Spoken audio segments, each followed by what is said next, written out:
Peggy 12.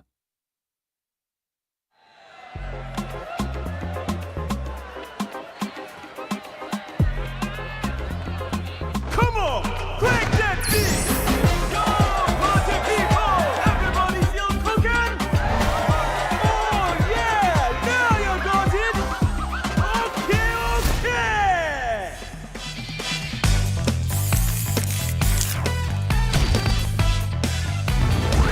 USA!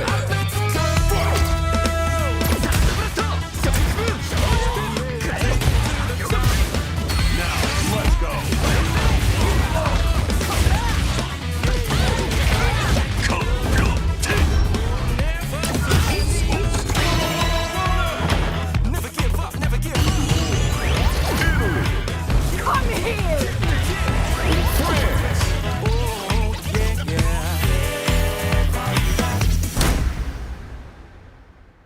He was obsessed, you see, with finding an appropriate vessel for this power. Showtime, baby! Prepare. Fight with all your heart! An honor, to be sure.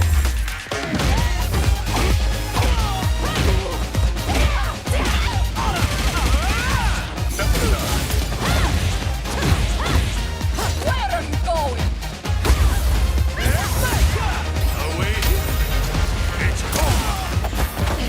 Let us begin. No! One more!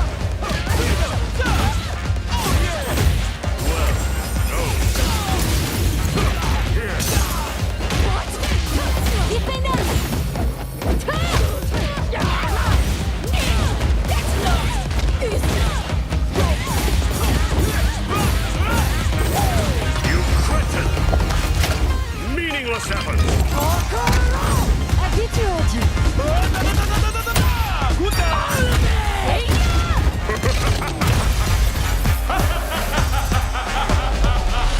Street Fighter 6!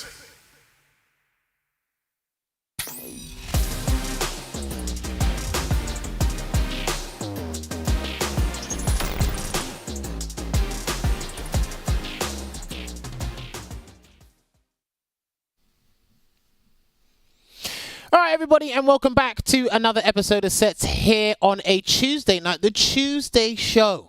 For Bison, it was just a Tuesday. But yes, we got more games, more players, and more news to discuss with you guys here in the stream channel. You can only find it here exclusively on twitch.tv/Capcom Fighters. I'm going to be your host once again for another episode tonight, Jammers. And alongside me, outside of this lovely news that you guys saw not too long ago, last week, there was some crazy stuff happening at the Game Awards.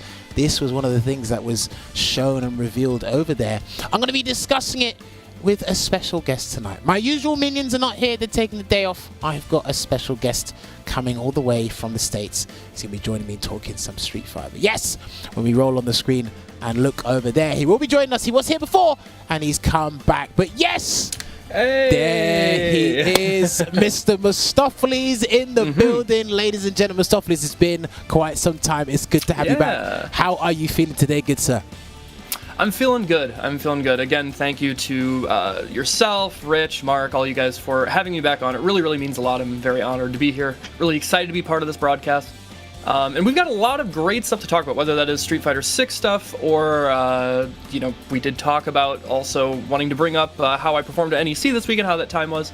Then, of course, we have the battle between X-Finesse and Ultimate Weapon, a match that I've been wanting to watch in like a long format capacity for quite some time. These are kind of a couple of heavy hitters that haven't really like burst onto the scene up until like this year. Now, if you're from like this part of the States, you know about them, but like it seems like over the past year or two, they've really been making a name for themselves, really garnering a lot of traction online. I think we've got a great match ahead of us. We do indeed. But before we roll in and discuss a little bit more things about what Mr. Mustopheles was alluding to, we have to give you guys the run of show to let you know how things go down here on the Set Show on Tuesday. So first, right now, we are covering SF news, all things SF related results-wise for the tournament, as well as the more Street Fighter 6 related news that was coming out or that has come out over the past couple of weeks. You need to keep an eye on all the socials because Capcom are drip feeding Street Fighter 6 stuff off slowly and shortly. And then in about 10 to 12 minutes, we are going to get our guests tonight. They are in the green room. They are waiting. We're going to get our guests in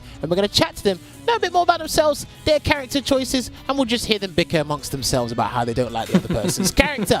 And then, of course, in about 20 plus to 30 minutes from now, we are going to have the big old First to 10 exhibition underway for you guys. If you don't want to stick around, but I urge you to do stick around because I know you want to know more about these players from the East Coast, then please, we'll see you at 9:15 p.m. UK time for the First to 10 exhibition. Now, Mr. Mistopheles did mention it. This is the fight card for tonight. We actually advertised it last night, and lo and behold, this was not me that set this up. This is our special guest, Mr. Mistopheles, bringing you these players. They are slept on. They are some of the strongest in their region. They've been doing some damage, and they're going to be joining us tonight. Ladies and gentlemen, we will be having Ultimate Weapon in certain parts of the world. Some people misspelled his name and called him Ultimate VPN. They've called him Ultimate VPN, but he is going up against X-Finesse. Boxer going up against Ed. So, Mistopheles, first of all, thank you for setting this up, firstly. Now, I got to ask you this. I like asking this with Veggie as well. Why specifically these two? So, like I said, unless you're from this part of the country where you pay really close attention to, like, specifically online United States Street Fighter, because neither of these players travel that much. They've been able to do that a little bit more this year, but unless you pay really close attention, you might not have heard of these guys. In fact, earlier this year, we really saw Ultimate Weapon burst onto the scene with the latter parts of NLBC before it shut down, and then he's really been doing damage in the CLG Run It Thursday events as well. Basically, one of the only people to really contest regularly with IDOM, like really give him a run for his money. And you know, he got a lot of credit from IDOM. IDOM talked about him a lot on the stream, you know, that he's like this sleeper guy that nobody knows about, right? And then on top of that too, X-Finesse, now again, if you're from this part of the country, you've been terrorized by his Ed for the past 4 years. It's a nightmare, it's no fun to run into.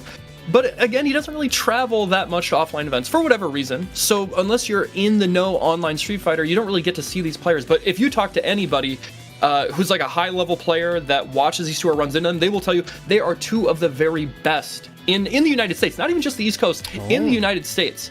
I personally think, X-Finesse is top 3 Eds in the world, right behind Ajax Fidelity and Ending Walker. Ultimate Weapon, I definitely say top 5 Balrogs in the world, especially with a character that's kind of underrepresented at the moment for some reason. But nevertheless, incredibly strong. And to have this opportunity, like I'd mentioned, a long format set, where we're going to see a lot of adaptation. We're going to see both these players take it really seriously. This is their time to shine on the big stage. I really think this is going to prove something special. And on top of that, too, X-Finesse is like, if I can get into a little bit of the glitz and glam of like having a show like this, he is a noted Ed down player. He is like the king. I swear to you, if you see somebody on Twitter and they're like, oh my god, dude, I don't like, Flickr is so cheap. What do you do about, like, you can't do anything.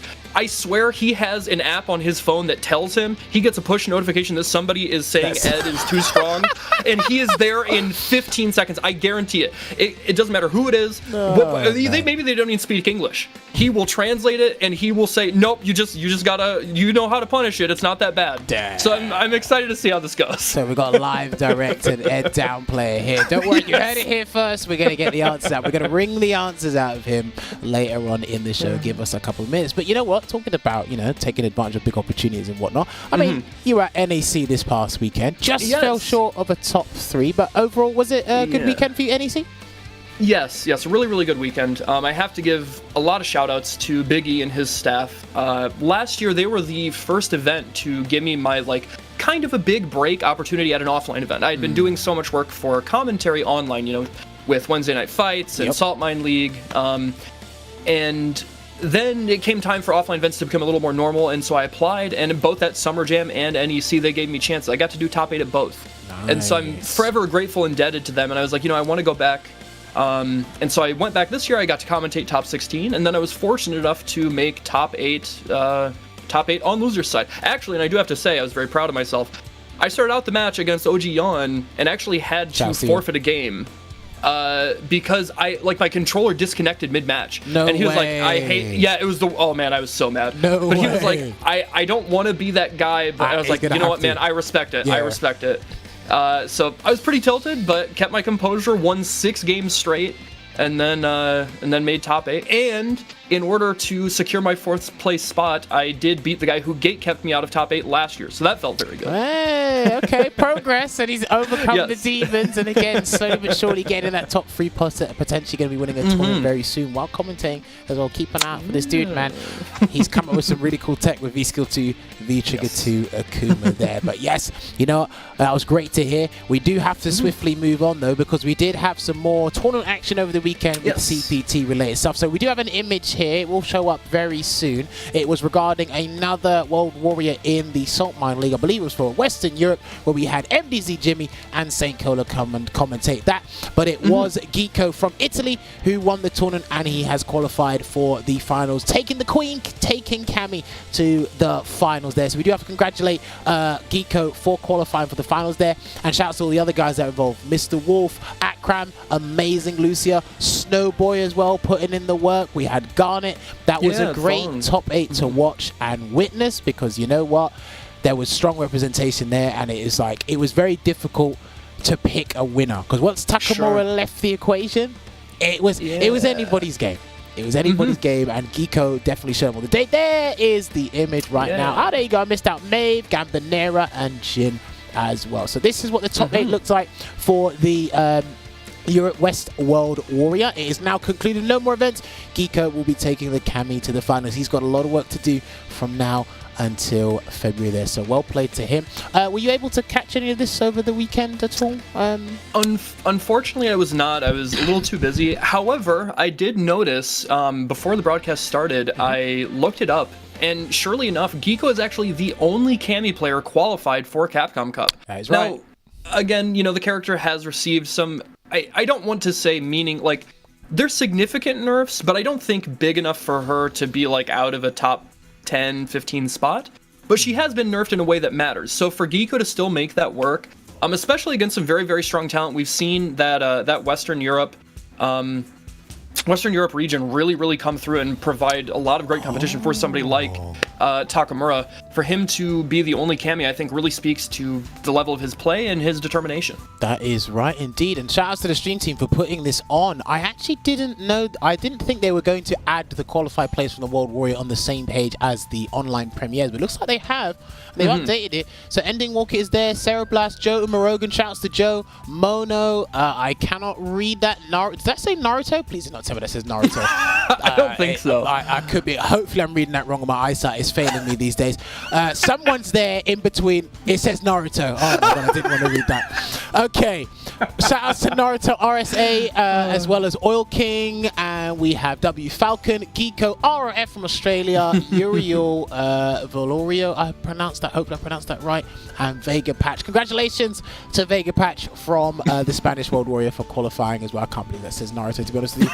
I'm still thinking about that, but these are all the players that are currently qualified for the CPT finals. Like we said before, it is going to be bigger than it ever has before, and there's a lot of World Warrior finals happening from now until the end of the month. So keep an eye out, because the respective streams and tournament organizers, they're putting out, the finals, the regional finals are happening. Keep an eye out for that. We will update you. Keep an eye on the Capcom Pro Tour website as well, because they'll update you as quickly and as swiftly as possible to make sure. But you know what? Things are coming thick and fast, and those places are filling up. I mean, Mustafis, how many more Lukes do you think we're gonna get from now to the end of the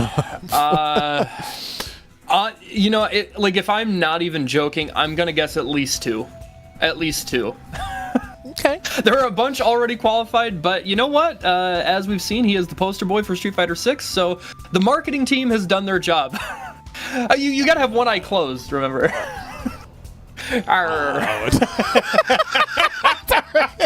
Oh man, oh, you're the greatest. Oh look, there it is, Speak of the Devil. Ladies and gentlemen, this was announced at the Game Awards. There's a date. It is officially announced June the 2nd, 2023. So whatever it is you're planning, if you got work that day, don't go to work that day. Call in sick, I'll give you a doctor's note. I'm not even a doctor, and I'll give you a doctor's note to make sure you can get on this game and pre-order it. If you are pre-ordering it on Steam, PlayStation, wherever, the pre-orders are up right now. There are 3 different editions for the game, as far as I'm aware. Speak of the devil, it's actually on the screen. I'm so blind. There is a standard edition that gives you the full game. There's the deluxe edition that gives you the full game, and the Season 1 character pass. So, I wonder who's going to be in there. And then, of course, there is the Ultimate Edition, full game, and the Year 1 Ultimate Pass. I actually do not know if they have divulged any details as to what is in that Ultimate Pass. I do not know. If any of the PlayStation, if the PlayStation website or the Steam page says it, then go on there and check it out. But yes, if you want to pre-order the game now, you are more than welcome to do so. And do not forget, right? If you're not sure about this game, there is a beta coming out this weekend. Now, unfortunately, I don't think you can sign up to it anymore. However, if you did sign up, they will be handing out codes within the next day, 2 days. I think that's how it works. I think it's the next few days. Yeah. I've got the community manager in my ear. He's telling me this as I'm talking to you. So, but yes, all you got to do is be patient. Do not cry like some of you did in the first one. I know who cried. Do not worry about that. But we're going to have there's going to be much more spaces than there was before. So people are going to be access the closed beta, and people are going to be able to witness what the people did in the first beta back in October. From December 16th to December 19th. Again, if you need a doctor's note, I can give you a doctor's note. I'm not a doctor, but I can write something down. Give you an excuse. But yes, it's going to be on all platforms. So Steam, PlayStation 5, Xbox Series S and S, and of course Steam. I lied. It's not on all platforms. It's not on PlayStation 4. Sorry. If you're not on if you're on the previous gen, you cannot partake in this. You can go on a Discord stream though, or you can hit twitch.tv. So you can find a way to watch it, but you can't partake in it. You can create your own avatar and do whatnot. Mustopheles, were you in the last beta? So it was actually kind of a weird situation. I did not make it in, but I was actually in Puerto Rico for First Attack that weekend. Well, Crimson won, yes. But like the thing was, since it was like at essentially a convention, they had setups there. But in my head, I was like, I'd play like 2 matches and then have to give up a spot to somebody else, play 2 matches, So I was like, I'll just wait till the next beta, and sure enough, there is another one. I did want to mention, though, that something they talked about, if you were not lucky enough to get into the first beta, they did specifically mention that they were going to make an effort to have more open slots than before. So hopefully, again, fingers crossed, guys, you can get in, but feel a little more optimistic, I think. Hopefully, they're going to try and get more people in. 100%. And again, this is happening this weekend. We're going to advertise it again near the end of the show there as well. Now, speak of the devil, because we have to, before the end of the show, I have to talk to our lovely guests. They are in the waiting room, and I want to make sure that we have a discussion with these guys, because I want to know more about them and why this man has picked him. I want to know about this said down player here. So, if we do have Ultimate Weapon and Finesse here, if they can unmute their mic so we can get talking to them and get this interview phase underway, because I'd love to know more about these guys and learn more about their character choices as well. So let me find out, have we got Ultimate Weapon and X Finesse? Can you guys hear me loud and clear? Yes, sir. All right, there's Ultimate Weapon, and then X Finesse, are you there? Yeah, do you hear me? There you go, perfect. All right, gentlemen, thank you so much for taking time out of your days to join us on the show today. It's good to have you here. It's good to watch you guys, just knock each other out in the first to 10 in a few moments' time. But yeah, in this first part of the show, this is where we basically ask you questions and I get to know more about yourselves, because Mr. Mustopheles knows a whole lot more about you guys than I do. So this is my chance to learn more about you guys and understand why you play certain characters, or said characters, I should say. So the first thing I want to ask is about your names. So Ultimate Weapon, talk to me. Where does the name Ultimate Weapon come from? Well, originally I wanted Ultimate Weapon from Final Fantasy. Okay, yeah, okay, all right. But I guess somebody else had that name, but they didn't have Ultimate Weapon, so I just chose Ultimate Weapon. Okay. No, you know what? I'm a huge Final Fantasy fan, so I like that. I like that indeed. Okay, right. I'm gonna ask a very controversial question before you finish that. Yeah, what's your favorite Final Fantasy? Oof. Oh yeah, oof. Yeah. Oof. I mean, seven for me, but if I had he's thinking about it. A hard second is Tactics. I love Final Fantasy Tactics. Okay.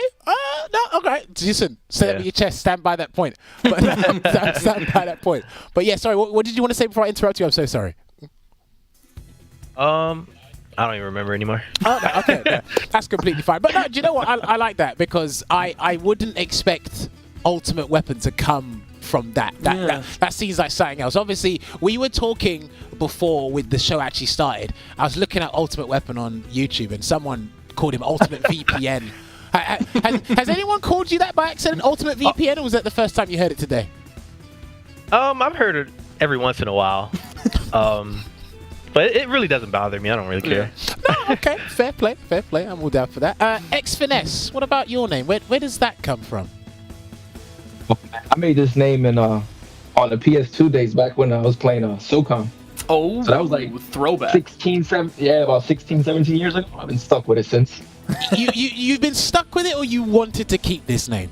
No, I'm stuck with it. I'm not gonna change it. Okay, I mean, because I look at that name, it's like, yeah, he's about to finesse some people. Like, right.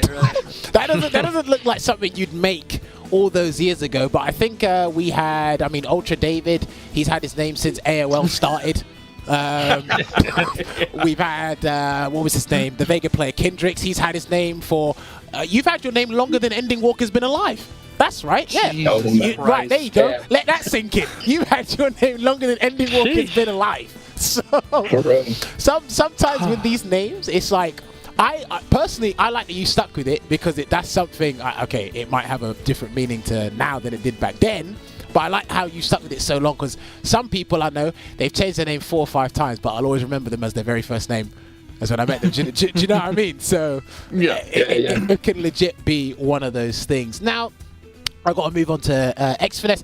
I've been hearing stories that you are one of the biggest down players known to man. Legendary. First ballot Hall of Fame. This is it. Word on the street is the 411, whatever you want to call it. All I hear is that you're a down player when it comes to said characters in Street Fighter 5.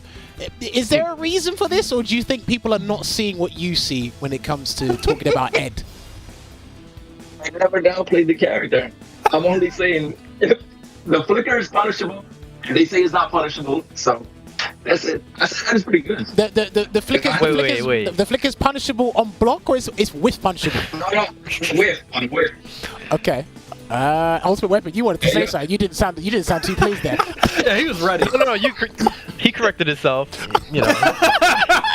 He's not gonna let it slide. Yeah. I mean, sorry. Did you want to say something, Finesse? No, I was gonna say the character's fine. I got him right outside of like 10.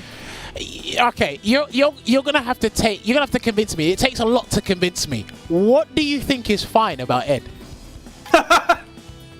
What is fine? I mean, I don't know. I really don't know. He's just a good character. That's it. Wait, hold on. You said he's fine, and you don't know why he's fine.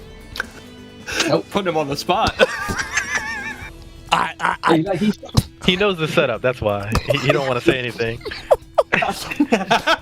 He knows you're trying to set him up. I'm asking a question. I'm not doing anything. And he struggles against characters that have long nose, and there's a lot of characters like that. Okay, let me ask you this, because Ending Walker says Falk is Ed's worst matchup. Do you agree with that, or do you think it's somebody else? Oh yeah, that's terrible. That's bad. All right, in your opinion, why do you think it's terrible? You can't get in. You can't get in. You can't jump. You can't do nothing. You can't flicker back now? Nope. She just stuffs you with her crouching medium punch. I said this to Ending Walker last week. I think the irony behind a simple input character beating the other one is actually kind of funny. Yeah, right. I think it's kind of funny, to be fair, the fact that he's struggling against one of those. But overall, you are saying Ed is fine. Is there, outside of Falk, what other matchups do you personally struggle with? Because there's matchups he struggles with, but who do you struggle with personally? I would say Sagat. Okay. Vega's one. Oh. Sim is pretty bad. It's like 6'4". And then you got Poison. Poison's like 5.5 poison. I mean, it's doable, but if she plays lame and keeps you out, it's a struggle. Oh, okay. You've basically said the same things Ending Walker did last week. I wanted to see if there was something different, but you know, I was very interested when Ending Walker mentioned Sagat. That was one I was not expecting. Vega, yes, I can partially see that, but Falk was the one where they said that you couldn't really beat that. Beat that character, sorry. But I mean, have you played Otaro in the Ed Falk matchup? Or are you always bumping into his Dalsim more than his Falk these days? Yeah, I always run into the sim. I've never played as Falk. Wow. Okay, fair. But obviously, just by playing the character, because I imagine you've got over like 50, 60,000 matches. You're like you're Warlord, correct? Warlord, right? Yeah. So I think I got like 25,000. Jeez. That's even better. But again, you've been around the block to know which characters cause you problems and which don't. So the fact that there's a consensus, especially with Falk and Sagat, is very interesting to me. So I'm definitely gonna make note of that. Right, I've got to ask one question to Ultimate Weapon before I hand it over to you, Mistopheles, for some questions.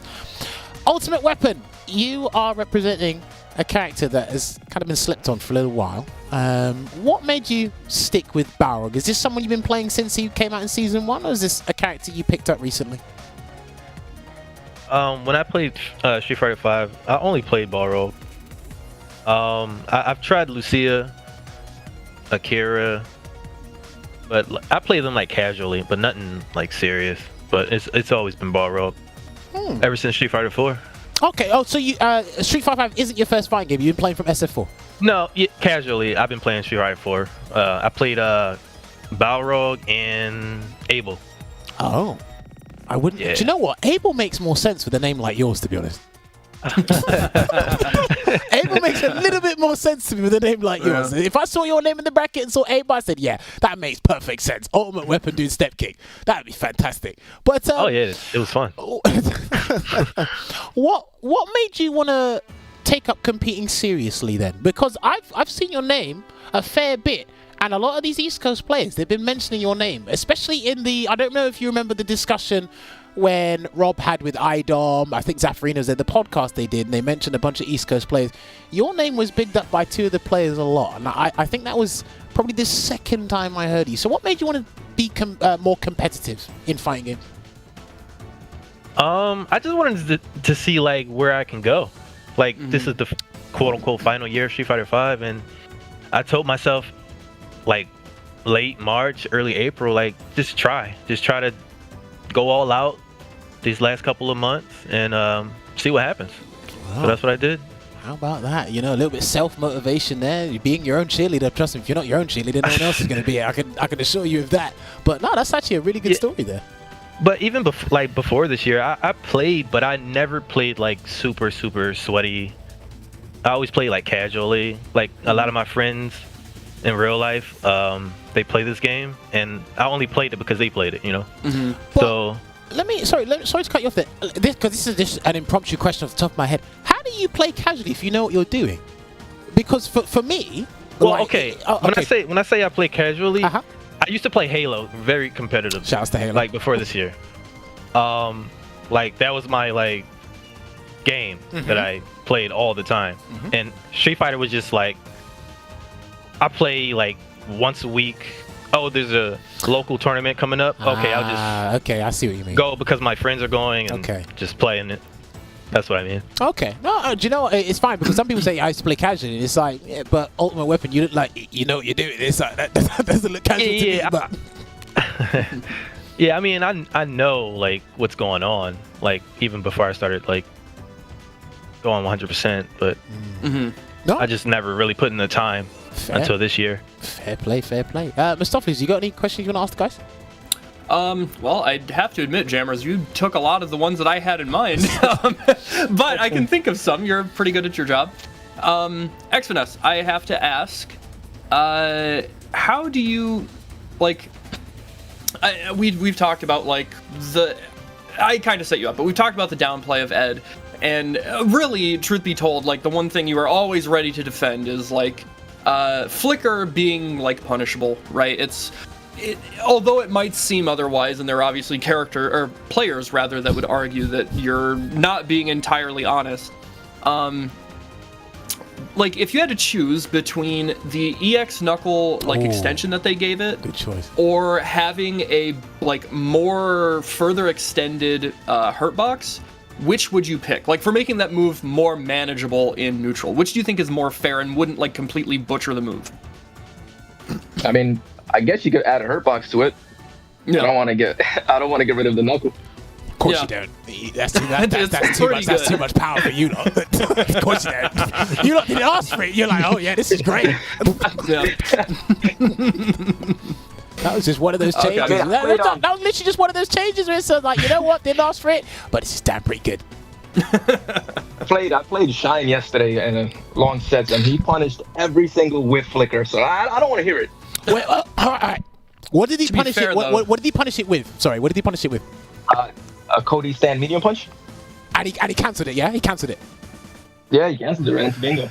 Okay. No, do you know what? Sometimes I feel like you make a point, but it's one person who's he's in the upper echelon of some of the best players in the world, Listen, as opposed if to. he can do it all the time, that means everybody can do it.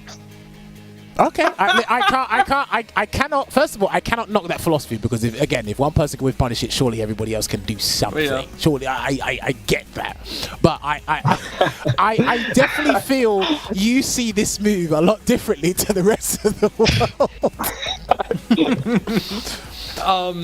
So the other question I had was among like the 3 top eds in the world, being yourself, Ending Walker, and Ajax. I think we'll take Ending Walker out of the equation. I think he's kind of like without a doubt the best ed player. I think he's proven that at this point. And I don't even think you or Ajax would disagree. Would you say there is like, is there one of those players that you adopt more of their playstyle of? Like, you think they're strong enough that you like focus more of your gameplay around them? Nah. You're No, your I've been own playing- player. Yeah, I've been playing Ed since season 2. Okay. Oh, well, okay, so Yeah. you've been around. Like, yeah, you've been around when Ed's combos didn't work. Yeah, when they didn't work. Yeah. No wonder he's downplaying at this point. He's like, you guys don't even know what it used to be like. Listen, he used to do, for those of you who don't know, right, in season 2, because, so Ed, what combo was it? He used to do stand medium punch, crouch medium, and I think 8 times out of 10, the cycle upper would, like, miss. Yeah. It would just Yeah. miss. And it was like, wow. I said, my guy can't even do a straight B&B. That's how bad it was. That's crazy. Take me back. Take me back to those days, please. All right, do you know what, Express? Let me ask you this, right? If you could choose between EX Psycho Knuckle or the V-Trigger 2 guard break, which one would you pick? I'd pick the Psycho Knuckle. Damn, everyone wants the Psycho Knuckle. Okay, fair. Because Yeah. I'm like, one of them Yeah, is a you bit could, too good. Oh, God. You can sort of still like V-reversal the V-trigger too. Just gotta do it before it hits you. Like you can see him doing it, and there's V-reversal right there. Yeah, I mean, sometimes, like, again, you'll present the answers. Don't get me wrong. The part you're not doing wrong is presenting the answers. The answers are there. It's how often are people ready for them, not thinking about the other things you're piling All on right, them. mental stack. Yeah, listen, I spoke to Ending Walker about this as well, and it's like, yeah, there's a ton of things that you got to pay attention to. All right, there are some characters who have a much easier time dealing with Ed than others, but then most of the characters, I think Ed's got a pretty damn good tool set to kind of pretty much most things in the game now, if I'm not mistaken. So when I don't know, I can't help but chuckle when you say everything's fine, and it's like, no, it is. I'm saying he's a solid character. He's solid. No, that's Solid. That's good. No, I like that. Solid is a nice choice of words. Ultimate Weapon, going back to you, I remember you tweeted, I think it was not too long ago, you said that V-Trigger 2 with Barrel at high level doesn't quite cut it for you. You seem to be missing out on damage, or it's too much of a risk. Is V-Trigger 1 just more suited for this final season of Street Fighter 5, or do you still think V-Trigger 2 is useful against certain players? I feel like V-Trigger 2 is useful in, like, maybe, I don't even know, like 1 or 2 matchups, but I play it because it's fun. I love, like, that extra layer of offense. But recently I've been thinking, like, at high level, it's like, it's it's too risky. Sure. Because Balrog doesn't have, like, good defense. He doesn't have a DP. I don't know. V-Trigger 1 is so strong, still strong. And it does a lot of things. It can push me out the corner. It can create mix-ups, safe dash punches, you know? And I don't know. I just feel like just thinking about it and playing a lot against high-level players, it's just not worth it to me. No, and you know what? That's great Yeah. because again, the more you play, the more realizations you have, and again, I will never knock that V trigger because it does 350 stun. You can land 700 stun in about 5 seconds. That is a good V trigger to me. However, like you said, it does come with some risks, and because the guy can't really defend himself, and he's already going to be in V trigger when that command grab misses. I can understand why you wouldn't want to rely on that too often. And it from what it sounds like, there's more solidity and consistency with V-Trigger 1, especially against the competition, especially you guys are going up against. It seems more reliable in that sense. It's like, right, I can still have this utility in neutral while also, you know, still having that high damage output. It doesn't necessarily need to be the command grab. I can still inflict 350 damage just a different way, if that makes sense. Right, exactly. And it does give them like more V reversals too. If you pick V trigger once, you know. Yeah, that's true. So. That is true. Another question I want to ask before I hand one over to Mistopheles is: do barrel players use V skill too much anymore? I think that was like all of a sudden that was the greatest thing on earth, and then it just disappeared. What happened to it? I don't know what somebody did to somebody at Capcom, but they erased that thing, man. I don't know why. Gara showed it was broken. I mean, it was good, but man, they completely decimated that thing. I feel like only thing they should have done was give it more recovery because it was so free to store it. I would actually agree. I think that would have been like a reasonable nerf to still keep it viable. Well, I mean, to me, when I see if something's not being used, it's viable to me. That's great. If Barrel's not using that V skill, it means I can play the game. No, I was just wondering because again, all of a sudden, it went from one of the best V skills in the game to just being null and void. You just don't see it anymore. Yeah, they reduced or they increased the recovery, made it -2 on block, and I have to charge now. Well, I mean, I actually didn't know that they changed that part about it. That you have to charge. Man, that's crazy. Unless you make contact with the normal, you can cancel right into it. You have to charge it now because that was way too free when he like first even got if it. For sure.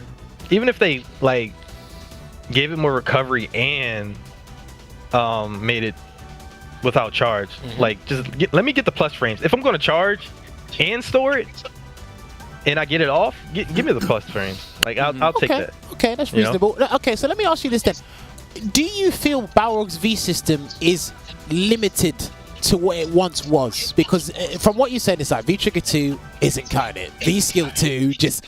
I don't feel I can use this in a lot of these matchups. Do you feel limited into just using V trigger 1, V skill 1 these days? Yeah. I feel like they wanted the character to like be played as like a risky character, which is, you know, understandable, but that's not like my play style, if that makes any sense. Yeah, okay. Like I'm a very safe, you know, defensive style in my opinion, but I don't know. Come play Poison with me. She's fine. You can do that. Yeah. That's a good idea. Yeah, anybody and everybody can play Poison. Oh, that's brilliant. All right, Mustafa, you got time for one question before? Yeah, so my question is actually harkening back to what you mentioned about you used to be a very competitive Halo player. I don't know if you still keep up with the game. Probably not as much considering how not as much fully invested you are in Street Fighter, and for right reason. You know, you're one of the best players in the country, probably top 5 Balrog player in the world. But my question actually is, transitioning from being so competitive and taking that game very seriously over to fighting games, did you find that there was a particular skill set that you took from playing Halo at that level that made it easier to get to that level in Street Fighter V or fighting games in general? Honestly, I don't know. I'm just a gamer. Okay. I'm just competitive. Like whatever I play, I just try. You want to get better at it. I know. Yeah. You just gotta know, and you're like you just gotta have that mindset of you will lose games. Like you will get destroyed. You just gotta keep practicing and grind. You know, the determination, maybe that's what it was. Yeah. Okay. I honestly, as somebody who's also like hyper competitive, I can really respect that. Like, you know, the type of person that's like, you know, you play a first to 10 with somebody and they're like, all right, man, I gotta go. And like, no, one more, dude, one more. We're not done. One more. I get it. Yeah, that's a great mindset to have. Just letting people like, look, you will lose. It will take a while to transition, and just getting in that right mindset, just understanding, having that intuition for competitive gameplay. Now that's a pretty good advice there. I like that. Right, we've got time for one more question before we have to go to break. I love asking this question. I'll get X Finesse's opinion on it first because he seems to be ready to surprise me. X Finesse, who do you think is the best character in Street Fighter 5 right now? Luke. Wow, he did. Okay, cool. I like that. No hesitation. I like that. No hesitation. You said Luke. That's great. All right. Ultimate Weapon, are you going to surprise me? Who do you think the best character is in Street Fighter 5 right now? Unfortunately, is Luke. No, unfortunately. No, don't say unfortunately. Listen, I'll tell. No surprises here. I'll give you guys something to think about when we're on the break, right? I like asking this question because I've heard Chun-Li, I've heard Zeku. Obviously, it mixes between Luke. Zeku. Well, yeah, there you go. Wait till you hear this one, right? We've heard, obviously, it mixes between Luke, Dhalsim, and Poison. And once upon a time, somebody told me G was the best character in the game. See, he laughed. Yeah, See, I don't know what to say about that. No comment. Well, there you go. No comment indeed. But what I can comment on is that we are going to take a short break. And when we come back, I'm going to get X Finesse and Ultimate Weapon in the lobby. And we're going to get this first to 10 underway. See you guys in a couple of minutes. 勝負よ負けても泣くなよ。ショータイムお相手します逃がさねえよ手加減は期待しないでくれ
So I've been thinking about strength, man. Strength, might, the power to fight. Is it money, authority, a cool job, a ton of likes? Okay. Let's keep it simple. I want to be strong. Can you believe it? We got self-driving cars. The time's coming, we'll be taking rockets to Mars. And yet you still got folks out there using their fists and bodies to seek strength. Yeah, I hear you, man. We're all a bunch of fools. But, you know, if you want to know about strength, you just gotta get to it. We fighting fools are all getting to it on the streets.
of sets featuring Ultimate Weapon and X-Finesse. If you are just joining us, well, you're just in time for the good old stuff. Myself and Mr. Mistopheles will be commentating the first of 10 momentarily as soon as I hit the back of the queue.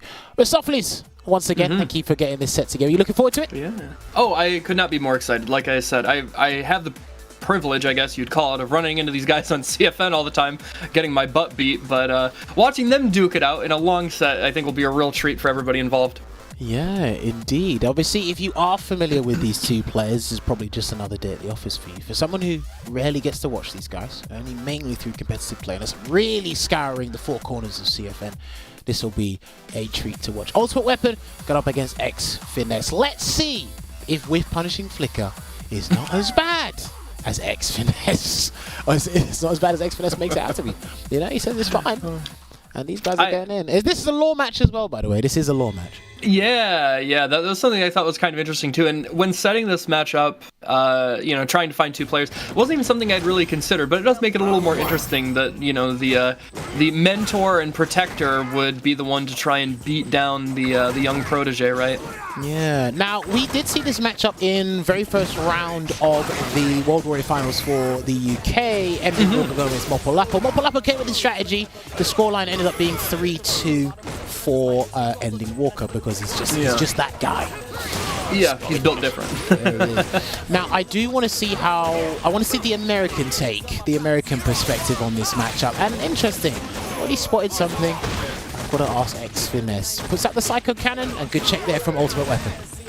All right, there's the forward throw from Ultimate Weapon. Yeah, that throw had to do it. So he had to tech there, and now he has to hold that. Finds the right time, but misses. Oh, no, he's not quite dead. This could spell disaster. He's got a lot of meter on his side. Oh, yeah, he's in the corner as well.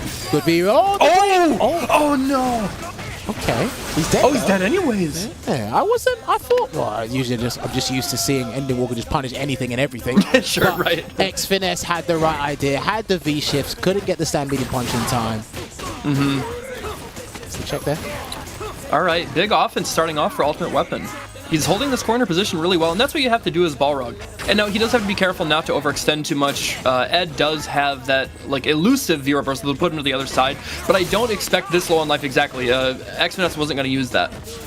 Okay, there you go. The Psycho Cannon was made null and void, but the flicker into the knuckle keeps him there. And another check. Ultimate Weapon has made that stand light kick look like a reversal. I'm telling you that much. Oh no, the inconsistencies. It's still there even after they have tried to buff it. I really like Ultimate Weapon's approach. He's got such a big life lead here. He's just willing to throw out these lights, nothing super committal, so that he's not giving X-Finesse anything to take to the bank and make this comeback. Yeah, speaking of, solid performance there from Ultimate Weapon for that round. I've got to say, in this first game already, he's actually made very damn good use of Balrog's lights. Yeah, relatively low reach, right? But he's willing to play in that space against Ed, which is honestly scary. Ed's pressure, when you're in his face, you're right next to him, it's very, very deadly. I've heard Ending Walker say some of the best in the game. Oh, kind of hit stampeding kick too far to get proper conversion there. Hasn't got V-Trigger ready.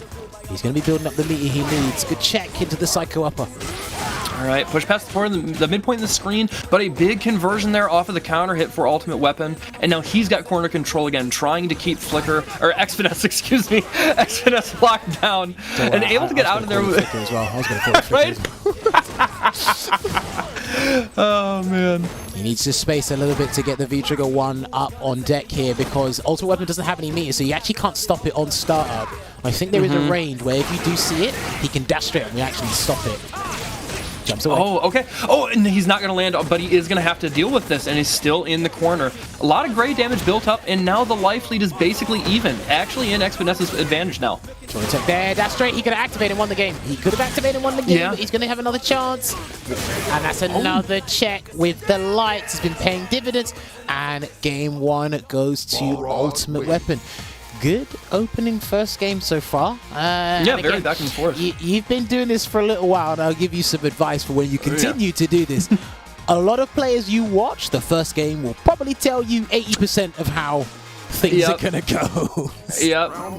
Yeah, I expect we're gonna see a lot of kind of yo-yoing back and forth. You know, this very pendulous action where one of them is going to adapt, the other one is going to figure that out and understand how they need to change things up so they're not going to get blown up for that. And that's what you see at this kind of level. This is the tip top of American Street Fighter. You know, some of the very best we have to offer. It's not going to be a bunch of random stuff. These players are incredibly calculated, very cold killers. They're going to make every hit count. Oh, speaking of the devil, he got the roundhouse, but he's too far to get proper conversion there. Ultimate Weapon. And he goes for a dash low anyway. I don't mind him throwing those out just to check X-Finesse's movements every so often. Yeah, I can agree with that. I think what X-Finesse might have to do is he might have to do jab checks from half screen, maybe have to whiff a flicker to see what happens. Sure. Yeah, you know, I was gonna make a joke. We have to have somebody in the chat like keep a tally of how many whiff punishes there are against Flicker, right? Just to see if that logistics actually add up. Well, wake up, we need to check there as well. He's got bar to work with here, Ultimate Weapon. Yep, you hit it. Yep, that EX Psycho Knuckle able to get better corner carry, better damage, but there is the activation from Ultimate Weapon. Now, what's the reset gonna be? He's able to just block it out and gets hit with the EX Upper. Try to shimmy him and didn't bite. Let's see if he gets him in the dash straight. Yeah, he's got no more V-trigger left. However, these both are in a position to win the game, and I think he tried to V-break that. If he gets clipped with even one flicker, it is over, and it all started with the down jab into the flicker. Didn't even have to spend meter. That's a great round win for X-Finesse. All right, here we go. Ooh, throw that sand hard punch with malicious intent there. Oh, man, right to the face with that dash straight. Yeah, it's interesting because Ultimate Weapon seems to be making up a lot of ground in a short space of time, really asserting his dominance in the neutral. But X-Finesse, I feel by the way he's defending, this is fantastic to see. He doesn't seem completely phased by it. Alright, holding his corner position here. Back to the wall is X-Finesse. Ultimate Weapon is pretty confident here. I really like that V-reversal. Look at all the great damage built up and just gone away like that. That did an SPD's worth of damage. He might be able to kill here. Yeah. Yep. Oh, Not quite. And he just runs away. Could have done a wake-up button there, but he chose not to. And there's a Psycho Cannon. He'll take it. And because that V-reversal is actually probably one of the better ones against that V-trigger because Balrog moves forward or basically lunges forward for a V-reversal. So... yeah, I think in this matchup it's going to be exceptionally strong, you know, for him having that option. And he did talk about earlier, right? Using V-Trigger when you get more access to V-reversals. So if you need it, you can bust it out. That's exactly what he's talking about in the pre-match interview there. Try to get the check. Gets the crush counter anyway. All right, push himself out of the corner. We're near the midpoint in the screen, but another crush counter right back at you. X-Finesse gets the forward throw here, and now he's got the corner position. Oh, and the side switch. I love it. Yeah, he's got him boxed in the corner here. One more throw will take him out, and he goes for the low instead, and we're going to see one apiece. And this is it. This is what Mr. Misopheles was discussing before. It is going to be a back and forth between these guys. Locking each other in the corner is going to be a huge deal. Obviously, it's more prevalent with one character over the other because of how the tool sets function. But either way, it's going to be a big deal. So maybe if Ultimate Weapon can kind of keep things mid-screen and push Ed to the corner, I think for the most part, his matches, you can see him winning those kind of matches. So. Sure. Yeah, I would think so. And it's interesting, too, we aren't really seeing X-Finesse utilize the sparks at all. He's willing to just play in that like mid-range where he can utilize his crouching medium punch, his stand heavy kick, crouching medium kick, but already stunned. Ultimate Weapon coming in here with just a chip on his shoulder, trying to close this out quickly. He spent the bar. Okay, that's going to be an activation. There's going to be a bit of scaling on this combo. Let's see if he gets the mix-up. Alright, that's going to be big damage here, and the cannon is still there. Nice. Oh, the delay, he didn't bite. What a comeback. He's going to make the comeback. I think he's dead. Yeah, he's dead. If he does this right, he should be dead. Oh, maybe not. That's a lot of scaling. Ooh. Damn. Wait, the ending walker. When he goes for the fuzzy there, I actually thought that combo, because he has a high damage output, that the Psycho Upper would have ended the combo there. Lost it. Didn't have to, so he had to go for a mix-up instead, which no one was going to block that anyway, so. Right. Oh, I love that counter poke there, just stuffing the startup of that charge heavy punch, able to get the buffer into the jab. Oh, he tried. Wait, count it. Well, he tried. Well, I mean, somebody did say it's easy. He said Shine got him with stand medium punch with Kobe every time. So. Yep. All right, X-Finesse racking up a lot of damage here with this corner pressure. EX just to get out of the corner, try and get some space back. Goes low. He's going to take him straight to the corner. Are we going to go two throws, or is he going to take an upper? No, he's just mistimes gonna wait. his meaty. Oh, another stuff. And yes, finally the delayed EX Psycho Upper. When's the activation gonna come? There it is. Back throw, he has the block. He has the block, yeah. Damn, that crossed him up. Yeah, that was treat. That was cheap. That's it, Oh that's no! it, that's Oh, the he's game. dead. Oh, that's You don't the see that game. very often. Ay, ay, ay. Come on, my guy. Someone tries This to check character's something. solid. He's okay. Well, listen, someone tries to check something, anything it does, and he gets like plus 30 frame advantage. Yeah. He can dash, jump, hop, skip, and a jump and still get a full combo from his mediums. It's like, yeah, great. And you know what? Imagine, even if that was charge stand heavy punch, the same thing is happening. If he trades, he's getting crumpled, you're getting a dash up combo. He's got two options like that. Such a strong tool for that character. Well, it's 2-1 to X Finesse at the moment. Ultimate Weapon again, still staying in this dogfight. Nothing really separating the two by a huge margin. Sure, yeah. But again, Ultimate Weapon seems to have a very good grasp of what he wants to do. He doesn't look like bewildered by a lot of things. There you go, nice check. Yeah, I would agree. He's not jumping much. He's not overextending very often. And he touched on that, right? He said that he's a really, calculated, composed player. He doesn't like to play risky, you know. And we're seeing that a lot in this matchup. But he is having a hard time dealing with that flicker. All right, going to chase him down here. He's going to go for the Psycho Splash all the way to the corner. And he's probably going to, yeah, he's trying to frame trap him. He still has to block the cannon. Okay, there's a throw. That stun is racking up, and it's gonna find its mark. Gonna be able to get the back. Oh, he actually just goes for that, but nevertheless, convincing round, and he's potentially gonna go up 3-1 here early on in the set. This is interesting because he was fine dealing with the cannon the first two games, and the next two, nice shimmy. Nice shimmy there. Can he throw him a couple of times, though? That's what he needs. He hasn't been throwing him enough, I feel, Ultimate Weapon. I will say from experience, anecdotally, when I fight Ultimate Weapon, or I'm sorry, X Finesse a lot, I do get away with a lot of throws. So maybe that is something he needs to look into. Just pay a little more attention to his defensive habits and take what you can get, right? Hey, listen, some people take the mindset or just the mind games of strike throw to pretty much an old school degree. It's I shouldn't really be throwing you. Unless I know the throw is guaranteed, I shouldn't really be relying on it. That's kind of what I see with Ultimate Weapon, and he almost got it, but flickers. Amazing hitbox. He tried. He made the right read, and it still got blown up. Oh, he's going to activate here. Yeah, he needs to reduce the stun. That's what he needs to do. And he goes for a basic frame track and then take him to the corner. Are we going to see a V break, however, or a V reversal? No, he's going to hold it. Yeah, I think he really wants to wait. Yep, there's going to be an activation here any second. There it is, off the crouch medium punch. And now he has to hold all this pressure, and he's dead. Okay. What do you do? 3-1. He was he was pretty much defenseless at that point there. That was unfortunate. I think if he's going to throw him, one thing I would suggest is he might want to try forward throw, then dash up and do nothing. Because if he does cycle up, which he did get checked there, the lights will recover in time. Of course. Recover in time. And then obviously, if he does press the button, he's safe from punishment. Yeah. There's a mind game he can create with the throw there. He just has to feel comfortable throwing him in that position. But I feel he probably feels, well, I've done half the work or all the work there. I don't really need to overextend, I feel, sort of thing. Right.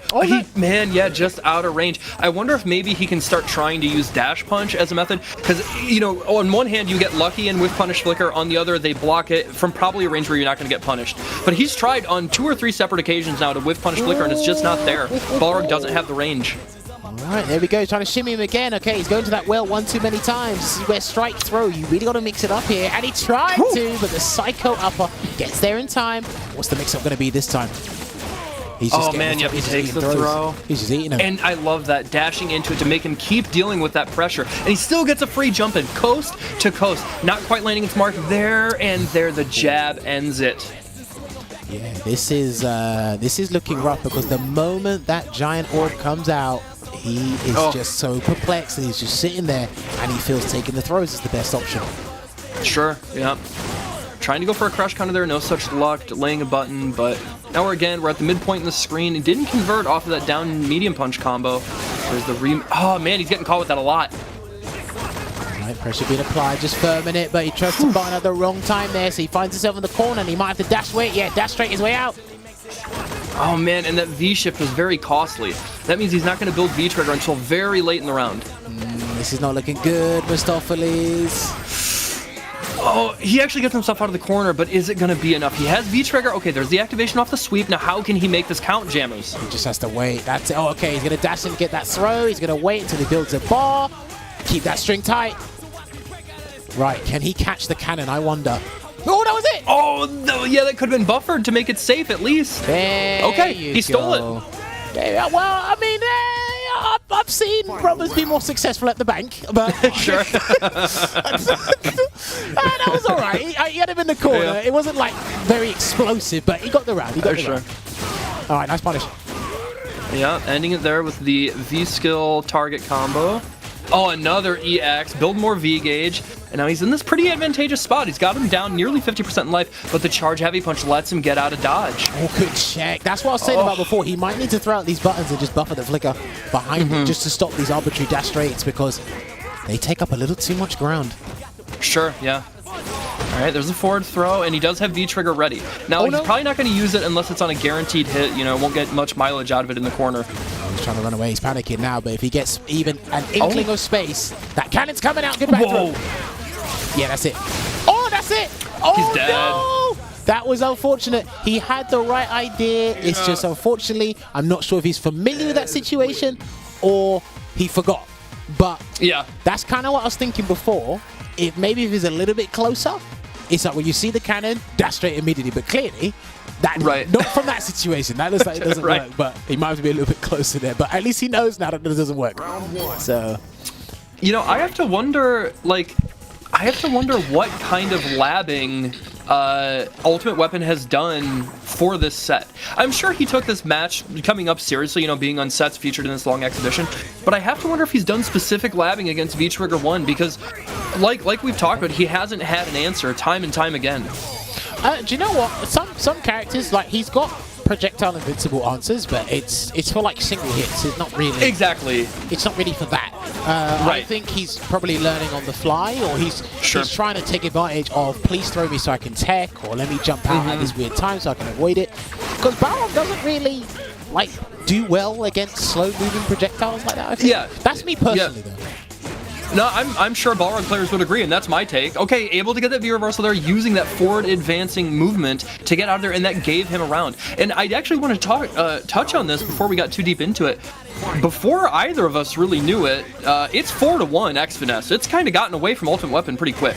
Oh, listen, like X-Finesse has been like playing this matchup to a T. He's been playing it exceptionally well from Ed's perspective. I don't think there's more you could ask from him. It's just to keep this up and then really make Ultimate Weapon feel the pressure. Sure. And look at how much damage he's gotten and stun. The stun is finally dissipating, but he's taken 60% life from Ultimate Weapon just with a couple flickers into the EX Psycho Knuckle. Okay, there you go. Gets the whiff punish on the hard kick. He just needs to find one or two normals outside of flicker to just try and whiff punish. That's going to be a lot of damage here. That is going to be a lot. This is guess for game. Look at this, taking him coast to coast, and it's still coming. He mashes for his life. Right, yeah. If he really wants to get out of it, he can do Psycho Upper when he feels like it. Takes a throw. He's going to do so. Oh no, he didn't stop blocking. He's dying. Yeah, reeling back that hurt box, the tapped charge fear, or tapped stand fierce, able to seal the deal. X-Finesse close to going up 5-1. If he was super hungry or super obnoxious, he could have done EX dash straight after the throw tech and just won the round. Like, yeah, sure. Almost guarantee that would have worked. All right, there's a Psycho Snatch. He gets clipped. See, he's trapped in the corner here. Not going to V-reversal just yet. Try to jump out. Okay, he tries to jump as well, but he doesn't let him. He's actually still had the presence to do the stand medium punch. But this still isn't a bad spot because look, he's going to get V-Trigger soon. X-Finesse has V-Trigger locked and loaded, and if he finds the moment to activate, he is in control in a split second. He needs to save that bar. He cannot splurge that bar on the X-Dash straight. He needs that. I agree. Man, this is tense. That's fine. Nice oh no, I don't know about that V-reversal. Oh, he's going to eat it. He's going to have to eat this. Block, and he's taking it. That's fine. Okay.